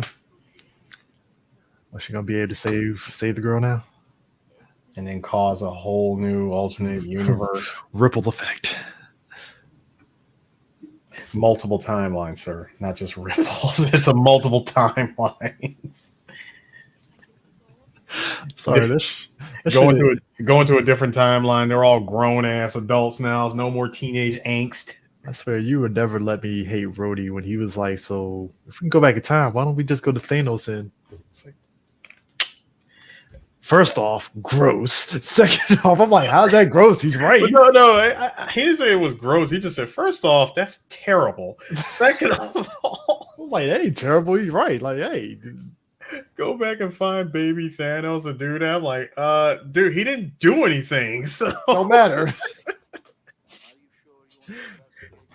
I mean, what you should do is go back in time and just convince them to not go after the Infinity Stones. Indiana Jones? Hell yeah. Oh yeah. This is they giving us young. Ooh, I might play this. From what it looks like, I would play this. I just hate the fact that it's first person. Yeah, no, I kind of wish it was like an Uncharted third person. Or or better yet, just do like what you did with Resident Evil Village. Just give us that third person option. Yeah. That's probably the best thing for Village too. Like, just give people that way of. I mean, and it makes sense why you couldn't really do a third person for 7 because they gave the option for 8. But Yeah.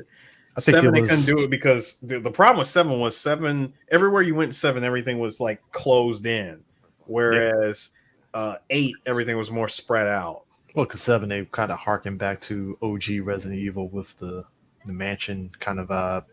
Yeah, but in the first person view, I mean, some people liked it, some people didn't. It does kind of create tension in a way, which I do get. Because I mean, think about it, like your first person and you run away from all those things. It does. The first, especially like everybody that talked about the Resident Evil Village VR, like it's definitely scary as shit. Mm-hmm. And the fact that you were dealing with mostly the molded in 7, Mm-hmm. but 8 was literally 4. I will say this though, if they want to continue the Indiana Jones franchise, I think video games would be the good route. It's the keep that smart. It's the smartest route. Yeah, I'm not saying you can't do the movies. I just think you're kind of stuck with like, hey, everybody loves Harrison Ford, and you remember everybody thought that Shia LaBeouf was going to take over after Kingdom of Crystal Skull. They immediately shit canned that idea. And then it was like, I guess we need to just go ahead and bring back old man Indiana Jones. And I'm like, that's cool. Just make more games. You don't even need just because you got Harrison Ford. Like, that's what I'm saying. I mean, he's still here with us. Just have him lend his voice. I think he lends his voice in this one. He does. Yeah. I mean, he's voicing Indiana Jones in the game. Yeah, just lend his voice and keep it moving. Just do more games and just have him do the voiceover. You know, that dude would rather do voiceovers for this than throw him back in front of a camera and he gotta do flips and shit. Right. And don't even try to use any of that freaking de-aging technology because that's how you get the Irishman. Well, no, de-aging in the new one was actually really good. It's just the problem is that when you they pretty much sold everybody on young Indiana Jones in the trailers, and I'm like, this is just old man Indiana Jones. I'm fine with that. Why did you sell everybody on young Indiana Jones? It was just stupid marketing. I'm like, that was the thing is, aging Indiana Jones was fine with a Crystal Skull, as stupid as that movie was, but y'all waited this long to give us Yeah. Indiana Jones. I mean, like I said, youth technology, it can only work depending on how you do it. And And it's like, even if you did make them young, it's like, bro, they're still the old man or woman, trying to perform these moves as a young person. because It just what made it better in the Indiana, what made the youth compared to Irishman, what made it better in the new Indiana Jones is that when you saw him as young, they didn't have him doing a lot. So you can mask a lot of shit to where you're like, that body doesn't match the face. It's like, no, you didn't ask him to do much of anything. It was just I mean, if simple he's just movements. walking around and talking, Yeah, that's all it was. It was just him walking around talking. So it came off like you're watching, Last Crusade, Indiana Jones. And I'm like, all right, cool. That's all you need. You don't need him to be out here doing backflips and punching people. It's like, nah, just have him around Nazis and we're good. Bro, we're over here playing a game of hot potato with an artifact. Wouldn't be Indiana Jones without that. Remember when that fucking cross? What was it? Was it third? Yeah, I think it was Last Crusade with that cross where they were like going back and forth on who had the damn cross and stuff. Yeah. Bip. Dude, the fact that he stood there and waited for the punch. That's some peak Indiana Jones said, kabiff.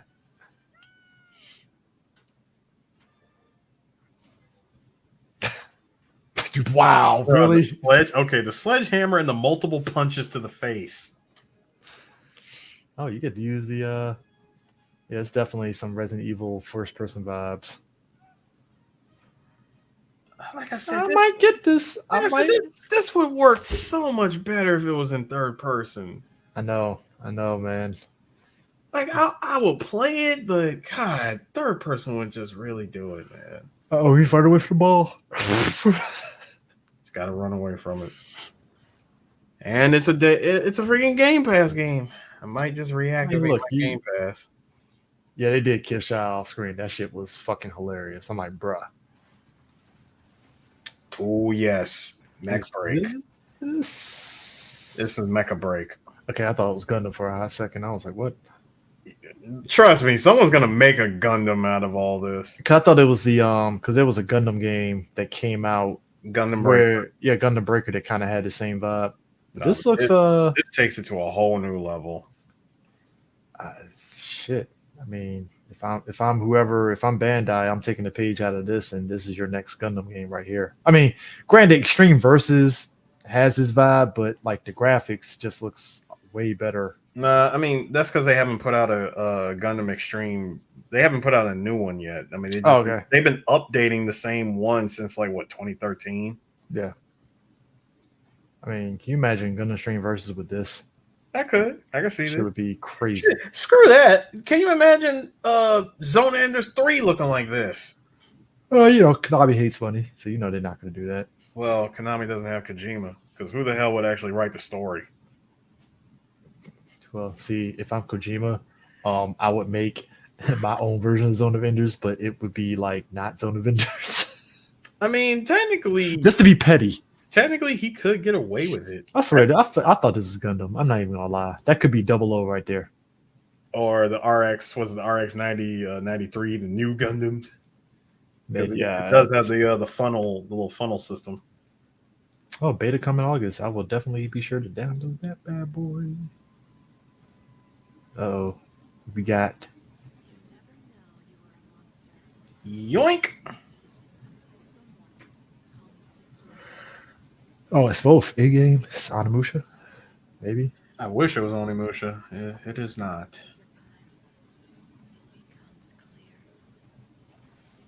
This is that girl. I mean, this is that game with that this Shinobi, this ninja girl. Oh, nice. About to say Neo 3. It actually does remind me a lot of like when I saw this, I was like, "Yo, is this freaking Sekiro but with a girl?" Yeah, Sekiro. I mean, look, if it is a sequel to Sekiro, but it isn't. It's like a whole it's a Wu-Chain Fallen Feathers. Wu-Chain Fallen Feathers. I remember, didn't they show a trailer for this last year? Not for this. It was for that other game. Okay. That was that Wuxia game that we were talking about. Okay. Hey, look, I hope it's not a Souls thing and it actually is just a straight up action game, because that would be great. No, this is definitely a Souls. I wouldn't say Souls, but probably Sekiro. more Sekiro. All right, I'll tolerate it I because mean, until I see like actual in-game gameplay, and if we see them three gauge bars, you already know stamina meter, health meter, and your magic meter. If we see those three things, then we already know it's a Soulsborne game or Souls like. Me personally, I would trade half of these Soulsborne games to be more like Wukong.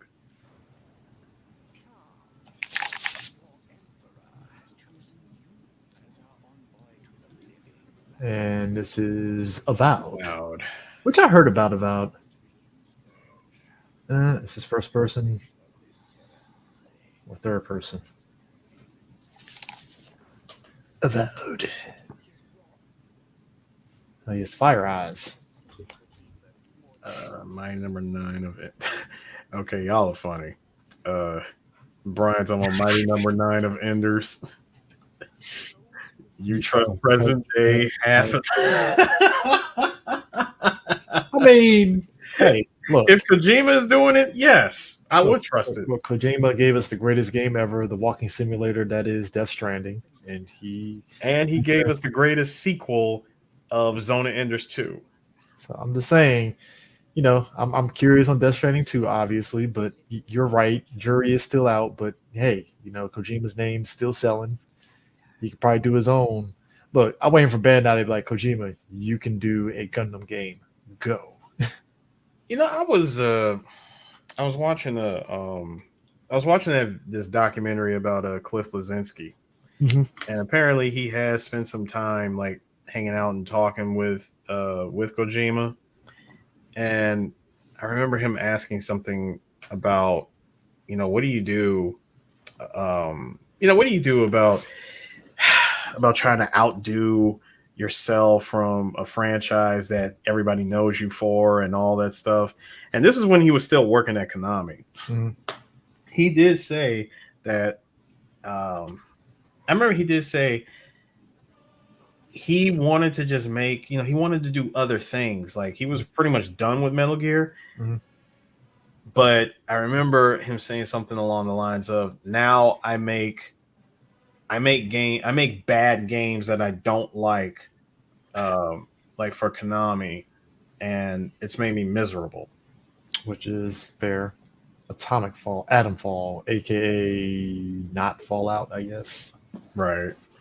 And so, and because of him leaving, he said, I went on to create like the greatest game ever in my whole career, which he says Death Stranding is like the greatest game he's ever made. Look, I will give him credit. It's an ambitious game that definitely takes some ideas that I'm pretty sure Konami would never have let him do. Right. So I will give him that. That, like I say, Death Stranding is just crazy to me because it's like, in a weird way, the full realization of what he was doing in terms of quote unquote connecting people, it did connect folks because a lot of the ideas that people had in terms of like building out certain things for other players to actually be able to use for their gameplay of the game, it made for a fun experience for a lot of folks. Right. So I give him that. Like he definitely took an ambitious idea and it in a weird way worked out for him. So I mean, I know a lot of people will probably look at Death Stranding like, I didn't really dig it, which is fair. It is this thing goes. Is this the Ubi? Oh yeah, this is the Assassin's. Yeah, the Assassin's Creed game. They took a lot from Ghost of Tsushima with the gameplay, which I'm fine with actually. I'm okay with it. I'll let it go. I will probably be buying this. I'm hoping that the maps for this Assassin's Creed isn't stupid huge for no damn reason. I was going to mention something else, by the way. So just like the collector's edition for this, so there's like a full-on collector's edition for Metal Gear Delta, right? Yep, Them shits already sold out. I'm sure it is. Come on now, $200 and sold out. Like when that video from the Metal Gear Legacy video dropped on YouTube, they were like, right now you can pre-order the collector's edition. And of course, I went to both GameStop, Amazon, Kaputski. Damn, my man is wrecking these motherfuckers. That made me pretty upset that that shit was sold out. But I'm holding out hope because they said that this collector's edition is only for the Americas and I think maybe Europe. Can you go to GameStop and maybe try? Dude, it's sold out on GameStop. It's sold out on GameStop and Amazon. And I think it's even sold out on Best Buy. Like you cannot find that shit anywhere. So I said, screw it. I'm gonna wait and see what Japan does. If Japan has some kind of collector's edition, they have to. I mean, and if they do, trust me, I'll get it. Yeah. Oh, here we go. Made in Ukraine. Game World. What do we got?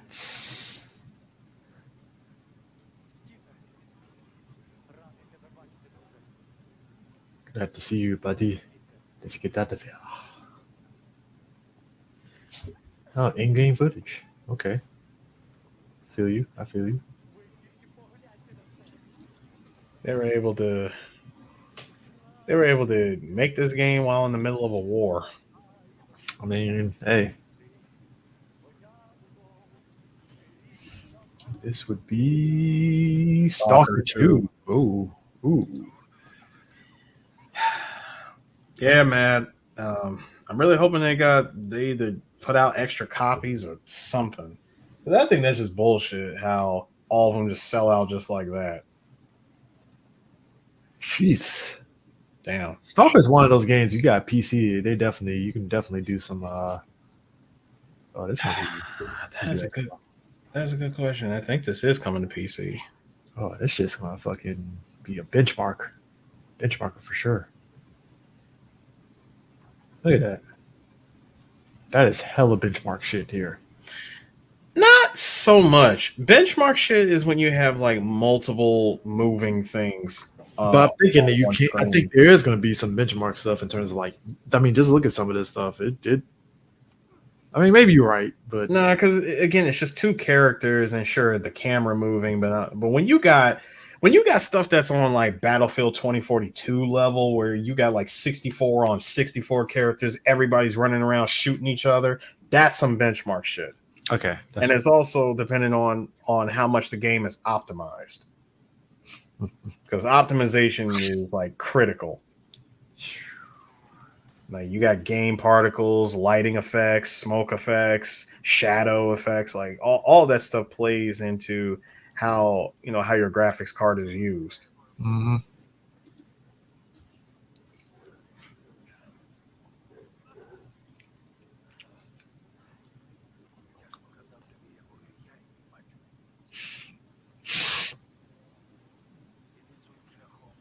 So you walk your own path.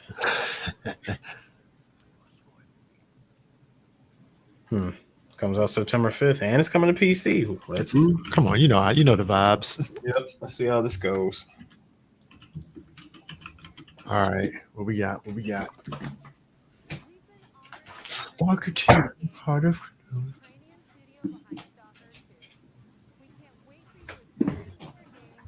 I mean, like we're coming to the end of it, which means Gears of War should be happening.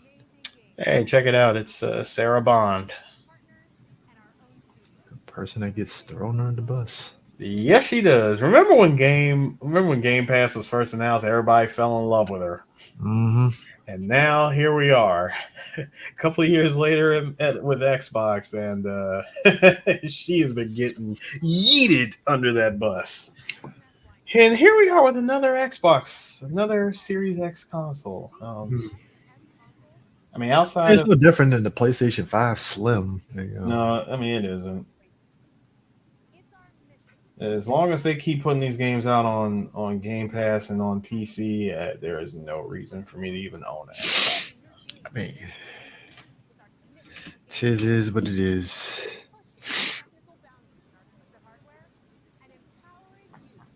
And Mad Chocolate, you ain't shit. DEI Creed. I mean, Creed. Like I said, I Man, laugh at all this shit. That shit was just like. I laugh Motherfuckers want historical accuracy in a fucking franchise that just said fuck historical accuracy. Like, what are we doing here? They just decided to break tradition for once. All right, here we go, and you can tell it's Gears of War because it's red. I gotta be honest with you. It's like I said this to Sue guy, folks, where I told him that this felt like, hey, we're finally getting Gears of War's Judgment done properly. Like, you know, even though it's one of those like, I didn't ask for this, but sure, fine, gotcha. You know, I can't even call it Gears of War. Like, this is even Gears of War. It's E-Day. I mean, it's E-Day, pretty much. I mean, it's a prequel. Because you remember, Judgment was basically how did Baird get his fucking damn rank stripped away and shit, basically. Yeah, and all. I mean, it's just the way they told it too. Like they're literally in the middle of a freaking war, and you're standing before a freaking council telling stories from 4 different perspectives. I'm like, this is stupid. Yeah. Whereas this is like, oh, we see what happened during E-Day, which I don't know. It's like, to me, Bro, I don't. Marcus is getting jacked up right now. It's like, to me, I don't mind prequels, but I already know that this is gonna probably end with how he got thrown in fucking jail from the beginning of Gears 1. True. What I want to know is like how, like, what did he do? What did he do to get his I ass? guess, and remember, he was sentenced to like 15 years. I'm like, weren't y'all fighting locusts? The fuck you do? Like, not read them their rights or something? What the fuck? Like, you know, it's like, what could he have possibly done that was heinous enough that E-Day, everything that he did didn't matter? It's like, Well, according to the first game, and hey, here's Dom. But yeah, according to the first game, the flashback in the third game, he wasn't able to save his father. even though we found out his father was fucking alive, Right, doing that shit. and it was because he disobeyed a direct order or something. But hey, it's Sarah before everything sunk. Going in here and get off your ass and just do Gears 6 already. Fuck. Like, I don't know, man. 4 and 5 are kind of eh. Just do 6 But, and finish yeah. that shit off. Yeah, I am with you on just finish the damn thing. Just finish the shit on. I mean, And again, day one with Gay Pass, which again, and of how course, are you funding your, like, just, you know? and of course that was all like, you know, they say in-game stuff. I'm like, bro, I need gameplay. So Gameplay. So not to be going out here, Power Rangers, Rita's Rewind. You know what, man? It didn't. Oh yeah, that was the summer game. Yeah, it came after this, but okay. So Rita's Rewind, for those that don't know, it's a beat 'em up like Streets of Rage, a proper beat 'em up at that. But it takes place in that during was it Once and Always with Robo Rita? Yeah, Basically, like that. Robo Rita opens a portal that goes back in time to try to dismantle the Power Rangers, and boom, the Power Rangers have to basically do it. But it's basically what's the name of the studio that's doing it? Was it Indigo Studio? Digital Eclipse. Digital Eclipse. They're doing it. It's basically a beat 'em up, Streets of Rage. It kind of reminds me of the Genesis Power Rangers game, Yeah, beat 'em up style. or it the Super Nintendo. Yeah, it looks dope as shit. That's a day one buy for me. Oh yeah, I'm picking it up. They did say it's coming out on Steam. There was a lot of people like, is it coming out on Steam? It's got to come out on Steam, and it's got to have crossplay. As long as you have those two things, we're good. We're golden. But also another thing that happened. So, sir, CVS 3 win because we got Mai and Terry in Street Fighter 6. Yeah, Mai and Terry, Street Fighter 6. I really didn't see that one coming. I mean, they got announced it's pretty much year 2. The year 2 passed. No, Kumo's year 1. I mean, Bison. The year 2 pass is Bison, Elena, Terry, and Mai. Yeah, and I'm like, holy shit. Which we're not getting Mai until like next Christmas. Yeah. CVS 3 win. Like, that's all I'm saying. Like, you know, I mean, can we get it sometime before you and I turn 50? I mean, look, you know, we you know, when you think about like Ryu and Chun-Li in Battle for the Grid, Akuma and Geese in Tekken 7, and it's canon. You know, Terry and Fighting EX Layer.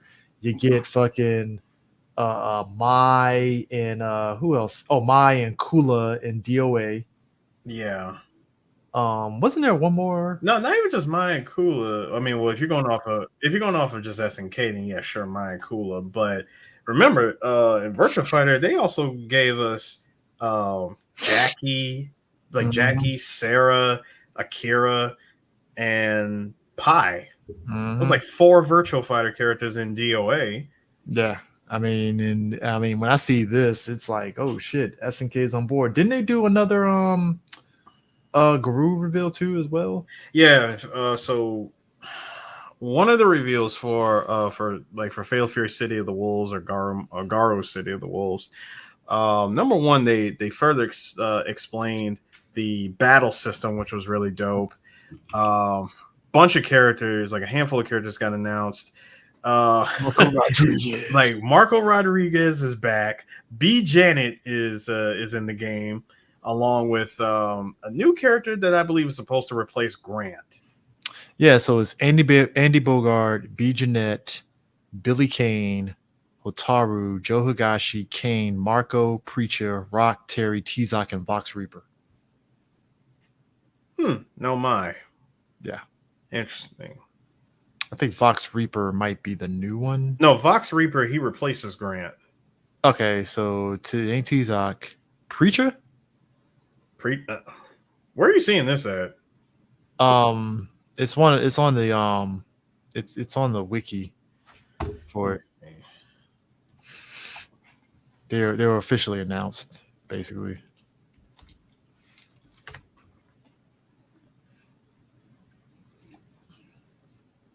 On the wiki page. Yeah, Hotaru, Terry, T-Zoc, yeah. Yeah, Preacher is actually Preacher and Vox Reaper are new characters. Preacher is Joe Higashi's student. Yeah. So yeah, Hotaru is definitely back. Kane, yeah, that's right. Kane is in the game. Marco Rodriguez, Rock Howard, Terry, T-Zoc, Vox Reaper is definitely the replacement for Grant. So Billy Kane is definitely in the game. Okay, that's cool. I'm hoping that for Garu we get. I'm really hoping that we get Yamazaki, and I want Mai, because I mean, come on, it's not a Fatal Fury game without Mai. They're gonna put Richard Meyer's ass in there, you know it. Old man Richard Meyer. Dude, you got a better chance of them giving us Bob Wilson. I'll take Bob Wilson. I'm fine with Bob Wilson. We need. Come on, man. We need to master a freaking TKD, man. Where's Kim or his sons? Give me either one of them, please. Yeah, I'm kind of glad they actually did a Bison gameplay reveal. So hey. Oh yeah, because he's the first person to drop, which I think he might. I think Bison's dropping in August. Yeah. So pretty much after Evo, which makes sense because if he was dropping before Evo, Evo been like Bison's banned. Oh yeah. So but yeah, I'm like I said, Elena. I'm kind of curious on how she's gonna play, just on the aspect of, is she going to have her Street Fighter 3 iteration or her Street Fighter 4 iteration? No, I already told you. I told y'all. Who was it? No, I already told you guys that we. Here's how I think they're gonna do Elena for Street Fighter 6. Because of the new system, you can't just drop in Third Strike Elena or even Street Fighter 4 Elena and just think there it is, off to the races with her. You have to build her character up again, where she does have her moves and she does have, like her supers and all that stuff. Okay, good example. Her EX moves will probably be like it may in fact be like an offshoot of one of her level 1 supers. Because she's got a level 1, a level 2, a level 3 super, as well as her healing ability. From my understanding, they're gonna have her play different. Like, she won't be like a straight 1-to-1 of, oh, you just dropped her in from Street Fighter 4 and that's it. She's gonna play completely different. Everybody that's in this game almost does not play like their previous game counterpart. Like even Ryu to a certain extent, he does not play like Street Fighter V Ryu. That's true. Like his his target combo that he had, which was where you can go medium punch, fierce punch, fierce kick. That used to be like the go-to bread and butter target combo. He doesn't even have that. Speaking of which, I don't know if you caught this, bro. They gave King and Tekken 8 a wave dash. A wave dash, and motherfuckers like, oh my god. I'm like, yo, King. Not only that, come on, this is coming from me. I'm a King main, so you already know. That the amount of stuff you can go into off a wave dash for King now, it's like, is he Armor King now? Is that what we're doing here? No, because we're getting Armor King, but regular King, you gave him a wave dash. What are you doing I was like, thank you. I'm like, Tekken gods, thank you. Like, there are people that are complaining about it. I'm like, why are you complaining? Like, no. See, everyone that's complaining about trying to go, about fighting King is already one issue. It's already an issue of just trying to fight. It's a lot of 50-50s with King. There are a lot of 50-50s, but here's the other thing that happened. 50-50 with extra steps now. No, it's not even that. His wave dash, plus they buffed his throws. I'm like, thank you. Look, the struggle was so real for me as a King player. It's kind of interesting because the latest was the Super Tournament that went down in Korea. Obviously, I don't think they were working off of the newer patch. No, not yet. Yeah, so because the patch literally just dropped today. Yeah, so like, because I was looking at some of the matchups that I saw. I told Aries offline. I fell asleep during the top 8. I was tired that day, but like, I was like, bro, can you imagine if this was like post-patch tournament? The amount of wave dashing Kings that. First of all, I need to see what Lil Majin is gonna do, or YouTube channel. There's a YouTube channel. What's his name? Armor King. There's a dude on YouTube named Armor King. He has done some of the most crazy, off the wall, highly optimized ass combos that I've been trying to replicate, and the timing on it is just so stupid. This guy's been getting like freaking 90 something, 100 plus something damage off of his King combos. I'm lucky to get to 80. Now, obviously, the patch dropped. Apparently, I'm just reading a little bit of it. That basically the heat mechanic is going to get nerfed a little bit, which that definitely needs to happen. I'm fine with that. Because I mean, a lot of the big complaints that people had was, as much as they understood that Namco wanted to make the heat to kind of keep the offensive base thing going, to keep it interesting. Yeah, I think they got a little. I feel they got a little ahead of themselves. They wanted to keep the game extremely offensive heavy. Yeah. And I feel like as you play the game, I think a lot of us agree you kind of got ahead of yourselves doing it, and then factor in how broken that shit really made the game in a way. Like, obviously, their top players can overcome that, but it did kind of, at least in the top players' eyes, made it brain dead a little bit, especially on the combat mechanic aspect of it.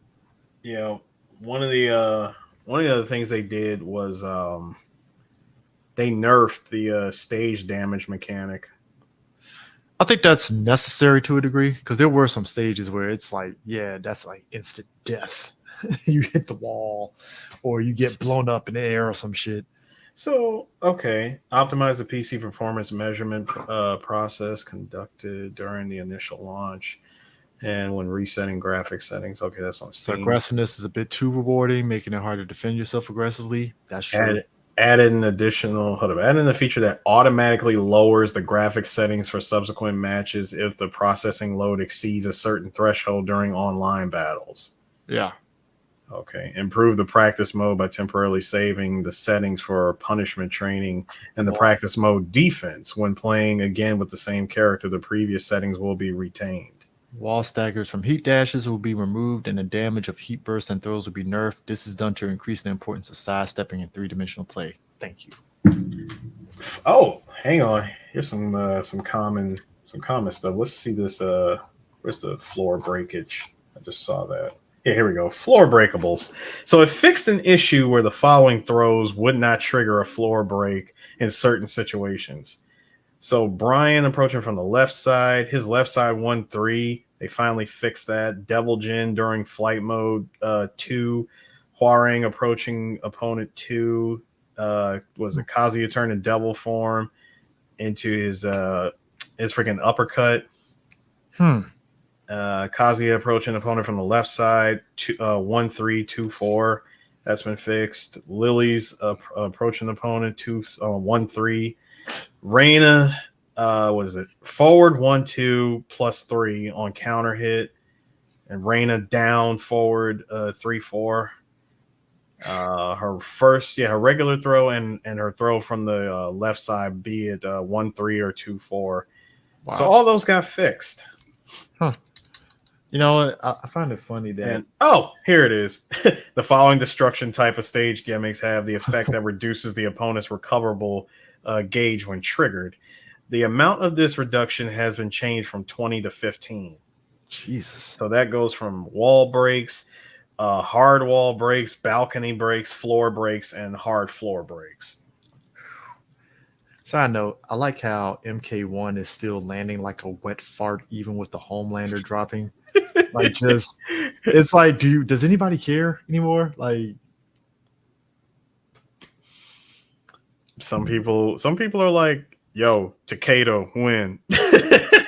Meanwhile, I'm hyped for more characters coming to KOF 15, so that tells you something. Same here. Season 3 did I think was a season 3 got announced, but no characters been mentioned yet. Yeah, I heard Rugal. Did Rugal? Rugal was a regular drop along with a gun. Yeah. I got it mixed up. Yeah, because everybody was talking about it. So yeah, it was. People are asking, yo, Shenwu. We finally getting Shenwu for season 3? Oh, okay. So this bullshit. Talking earlier about the season pass for Sparking Zero. Finally got it in front of me. It's the biggest bullshit ever. Hold on, the thing actually shows it because it's kind of killing me here. How do you not? Come on, man. Did you load the damn thing? How are you? I really hate. Oh, there it is. All right. So the Ultimate Edition, you get to play the game 3 days early. Yeah. Season Pass, DLC 1, 2, and 3, 20 playable characters. Season Pass bonus, early access DLCs. And then you get the upgrade pack with the Goku Super Costume with Power Pole, voice set, customization item, and 2-player card backgrounds, and Summon Super Shenron. I don't understand the season pass for this game. I don't understand the concept of it. It's stupid. I will never understand it. The deluxe edition has the season pass for 20 playable characters and Summon Shenron early access. This is all the more reason why I hate day one gaming. It's like it's $230 for the premium collector's edition. They can keep that. No, $230. No, the Ultimate Edition. If I was someone $110. If I was someone who actually gave a shit about that sort of stuff, then I'm just gonna be like, screw it. I'm gonna wait. I'll wait 2 years for that game, like for that shit to drop down to like $20. Yeah, Ultimate Edition 110, Deluxe Edition 100, and then obviously base game 70. What? Like, that doesn't. Yeah. Oh yeah. Also, CEO. Even though Bison is dropping on the 26th, it looks like you're not going to be. It looks like Jabali may not allow the character to be used in the tournament, which makes sense. It's too soon. Yeah, it's too soon. Like, makes sense. So, well, that's cool then. Bison is dropping this month. Mm-hmm. I thought, because how it was during season 1 where characters dropped, but they dropped like hella late after the announcement. Mm-hmm. So I'm glad to see that they are improving, but it's like once we have Bison, we gotta wait a long ass time before Terry. Yeah, which I don't mind. I mean, it is what it is. I think we're not getting Terry till like Christmas of this year, something like that. or no, sorry, Terry drops You said in this the fall. fall, so Yeah, fall. it might be October. Yeah, it might be earlier than that. So I don't think I highly doubt it'll be September because it'll still technically be summertime. So yeah. I see him dropping at least October, November at the latest. Winter would definitely winter for Elena would definitely be either December or mid January. Yeah. As Sue mentioned, we had a bunch of tournaments that happened. I kind of watched Combo Breaker because they were doing some tournaments for some games like Bloody Roar and the Kamen Rider game as well, and that was fun to watch. Which is one of the reasons why Combo Breaker is fun because they will throw in those kind of games and stuff. But that happened, and same thing with Evo Japan. They had it. I don't know if you watched like the multi-screen stream. I'm slowly kind of watching some of that stuff. So I checked it out. Dude, they had a tournament for Project Justice. I was so happy to see that. Thank you. You guys have revived that game and keeping it going in Japan, where they still have an arcade cabinet for Project Justice. So one of the things I'm looking at with these Tekken 8 results is that I am liking the character diversity a little bit. Eddie isn't top like I thought it was going to happen with DLC characters with Tekken.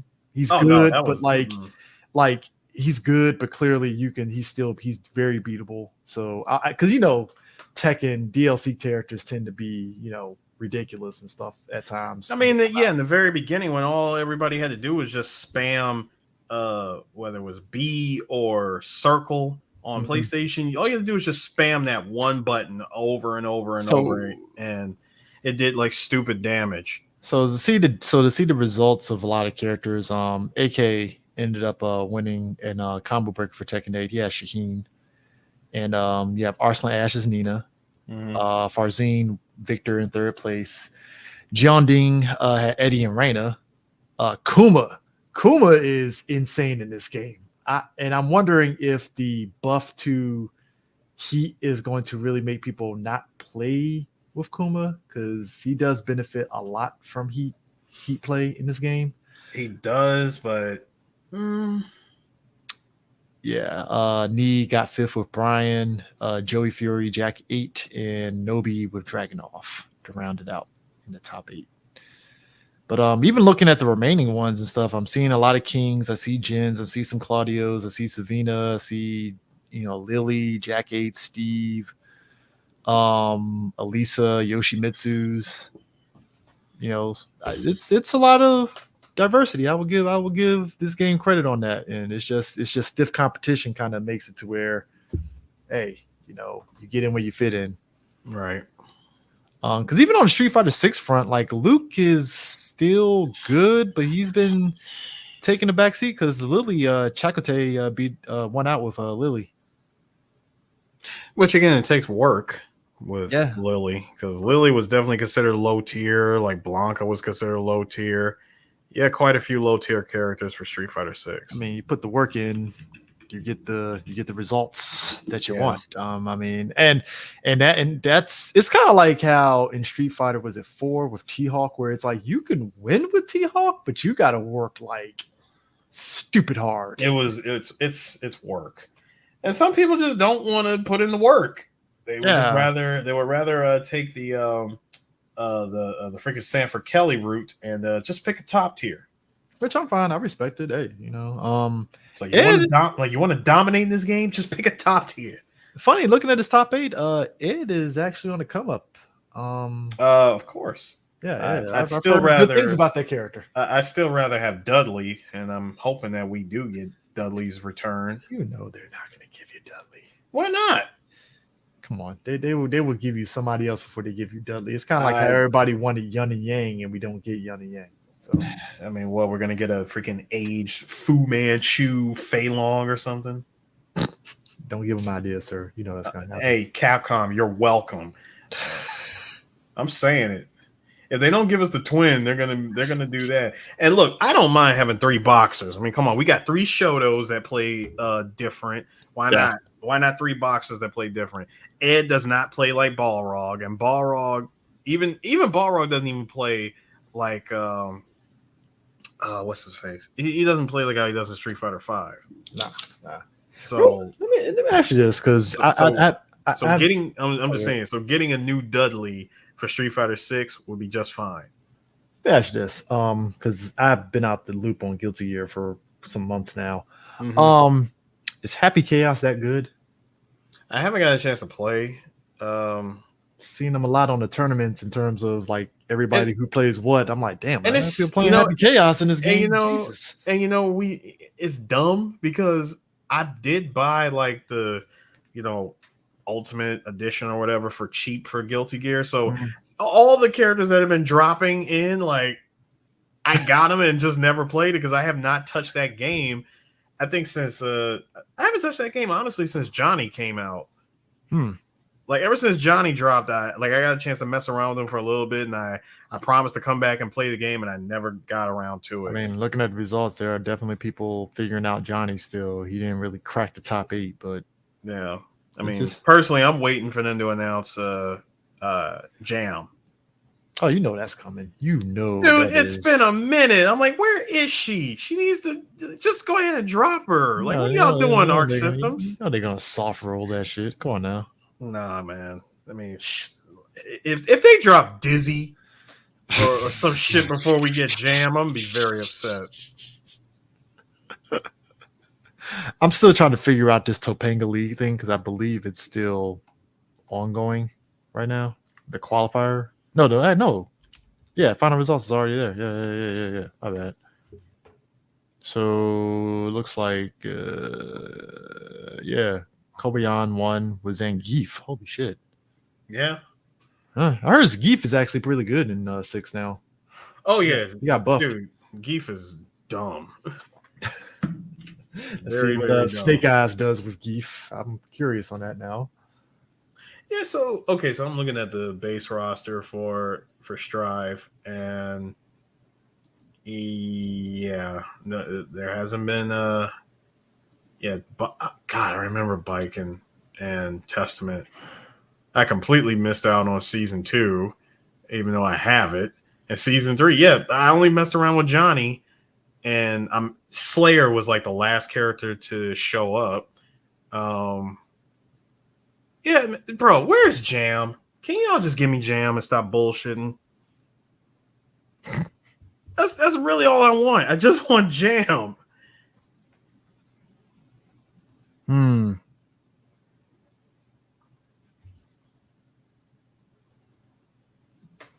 That's what else you got? Trying to think after that. I got something. Yes.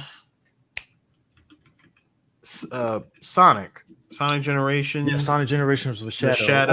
I should have mentioned that when you mentioned Shadow with a gun. I should have mentioned that, but yeah, Sonic Generations. I was alluding to that, but then I kept forgetting the stuff that was announced at the Summer Games thing wasn't announced along with the Xbox stuff. So I got my wires crossed. Sonic Generations with Shadow is looking pretty good. I think it's just more of the Shadow stuff, which I'm looking forward to. Which they did say. Shadow definitely will not be using a gun in that game. They said, he's fine just the way he is. He really doesn't need it. Yeah. That was just that at the time thing for, for his own game in 2005. But around this time, no, I highly, highly doubt we're going to see the return of Shadow using any type of firearms. We have Star Wars Outlaws looking pretty good, and it feels like an updated version of Shadows of the Empire because it takes place in between Empire Strikes Back and Return of the Jedi. Mm-hmm. But the stuff is pretty much open world to a degree, and it looks pretty good. I'm digging it. I mean, look, I like both. Was it Jedi Fallen Order, and the other one, the sequel. Yeah, great game. So hey. It's looking great. Per usual, they got the Ultimate Edition and all this other bullshit, which I'm like, all right, whatever. It's kind of stupid. But yeah, the Ultimate Edition is like $100. So it's stupid. It's like couldn't leave well enough alone, but I shouldn't. I always should expect that from Ubisoft because Ubisoft is going Ubisoft.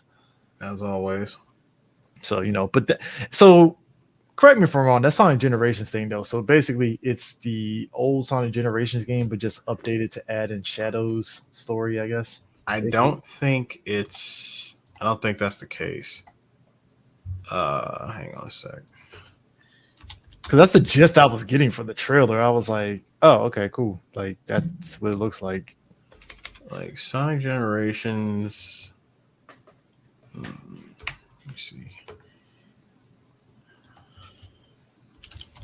Because IGN kept saying it was basically a vanilla re-release, but I was like, I don't know. Nope, it's Sonic X Shadow Generations. So this is it's a whole new collection featuring 2 unique experiences. Okay. So it comes out October 25th. Oh. And Phantom Blade Dark Zero. We finally got a Ninja Gaiden type game. Oh, a successor to Ninja Gaiden? Mm-hmm. Looks pretty good. I saw the trailer. I was like, oh, this looks pretty fucking good. Can't wait. So, okay, going back to the Sonic joint real quick. Mm-hmm. So this says that Sonic X Shadow also includes a complete remaster of the highly acclaimed. Okay, so it's a complete remaster of the original game. Yeah, I figured that's what I was like. And it says plus a time traveling adventure featuring the greatest hits of the 3D and 2D Sonic games, now with upgraded visuals and new bonus content. It says play as Shadow in a brand new story campaign featuring never before seen abilities that prove why he's known as the ultimate life form. Speed through iconic stages from Shadow's history, discover hidden secrets in an expansive hub world, and unlock new powers to take on the Black Doom and save the world. So you got Return of Shadow, which is the standalone campaign featuring Black Doom. Shadow Evolved, a journey through time and dimensions, explore the new white space, epic time traveling Sonic Adventure, the best of both worlds remastered, more collectibles, bonus content, and more. So you get to rescue Chow that are hiding in every level, rack up the highest pinball score in Casino Night Zone, and check out the museum for behind the scenes art and music. You know what? I'm for it. I'll drop the money. So here's the sad thing. Mm-hmm. It renders. It actually renders the original Sonic Generations not necessarily useless, but it kind of renders it obsolete now. So it's gonna so basically, if anything, this should encourage more people to go out there and create more Sonic mods using the old Generations games, since this one's pretty much out of date now. Because I don't know if you've seen it, but the Project Unleashed mod for Sonic Generations. Yeah, I've seen them. Dude, that thing was really dope. Along with somebody did the was it 06 Perfected or I think it's like 06 Perfected or something, where they took the Sonic Generations game engine and tweaked it to have all the stages from Sonic 06 and have it run perfect. Yeah, that my community has been on fire with some of the game. I mean, look, I remember what the fuck was the name of the Sonic with the werewolf? Oh, Unleashed. Yeah, that was the Sonic Project Unleashed. Sonic Unleashed. That modding community, they fucking went nuts on that game. Yeah, thank you, Brian. Project 06. Yeah. Speaking of which, real quick, Ubisoft, as I mentioned before, they're remaking Prince of Persia: Sands of Time. I thought they already did.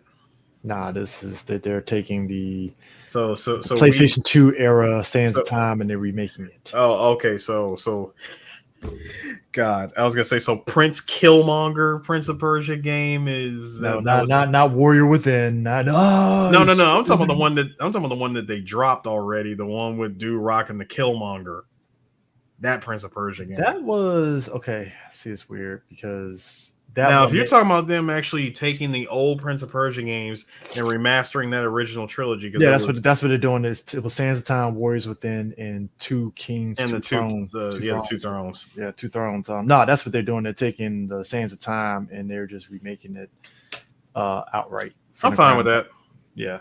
Like the last one that they did, that was based off the OG Prince Yeah, of it was. Persia in terms of like the way it was laid out. And then they did another one before that was a new character, but it was like stupid easy and it Mhm. was kind of forgettable, even though it was a good game.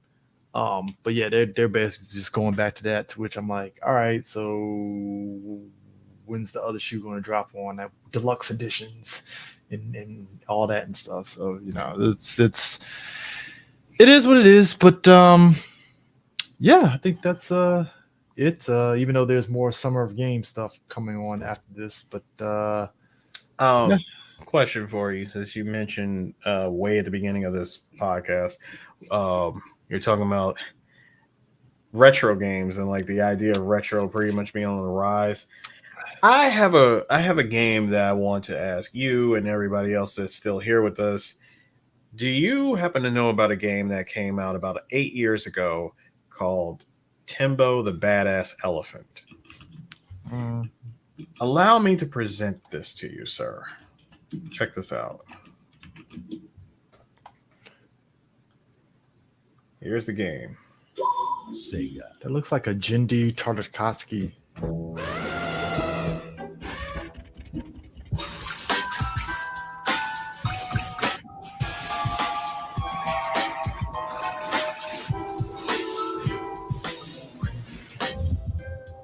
Park Commando All Elephant. This is Donkey Kong, basically. Dude, it's like Donkey Kong and Rambo put together because he's got the headband and his name is Timbo. Sure, Timbaland ain't doing the beats. 18 challenging stages. It definitely feels like Bro, did you see that Sonic move right there? It has a very Donkey Kong vibe.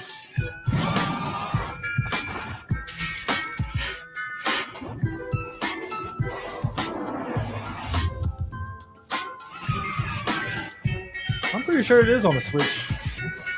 Dude, this was 8 years ago. I got it on Steam. I mean, Yep, the artwork. 2015. Yeah, Jesus. No, no, sorry. Hang on. When did- Game Freak developed. Wow, Game Freak. Holy shit. Yep. That is a name I haven't heard in years. Yep, 2015. Man. 20 freaking 15. But yeah, I think that's it for pressing buttons. This was definitely fun talking about the highs, and Microsoft definitely had a good showing. Definitely better than PlayStation State of Play. So hey, I'm curious on what Nintendo's going to show. That's the one that I'm really curious on. Like, By the way, if anybody wants to know, this game was only released on PS4, Xbox One, and Steam. They did not put this out on Switch because this came out in 2015. Switch didn't come out till like what, 2017? wow, I thought it would have hit on Switch at least. Mm-mm. Yeah.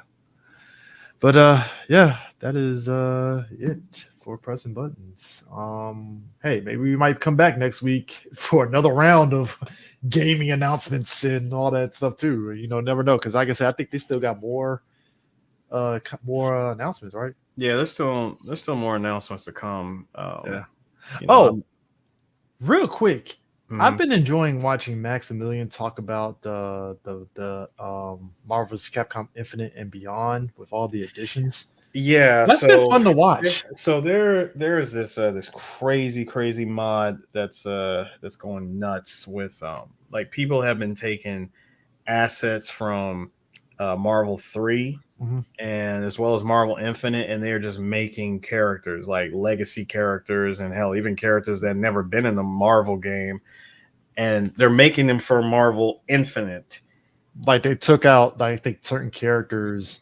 It's like, I'm not gonna say parlay swaps, but they take the bases of certain characters and they use that to make these new characters, like Cyclops. Yeah, No, no, I'm sorry, not for Marvel. I know there's Marvel Infinite and Beyond, but they did one for Ultimate Marvel 3.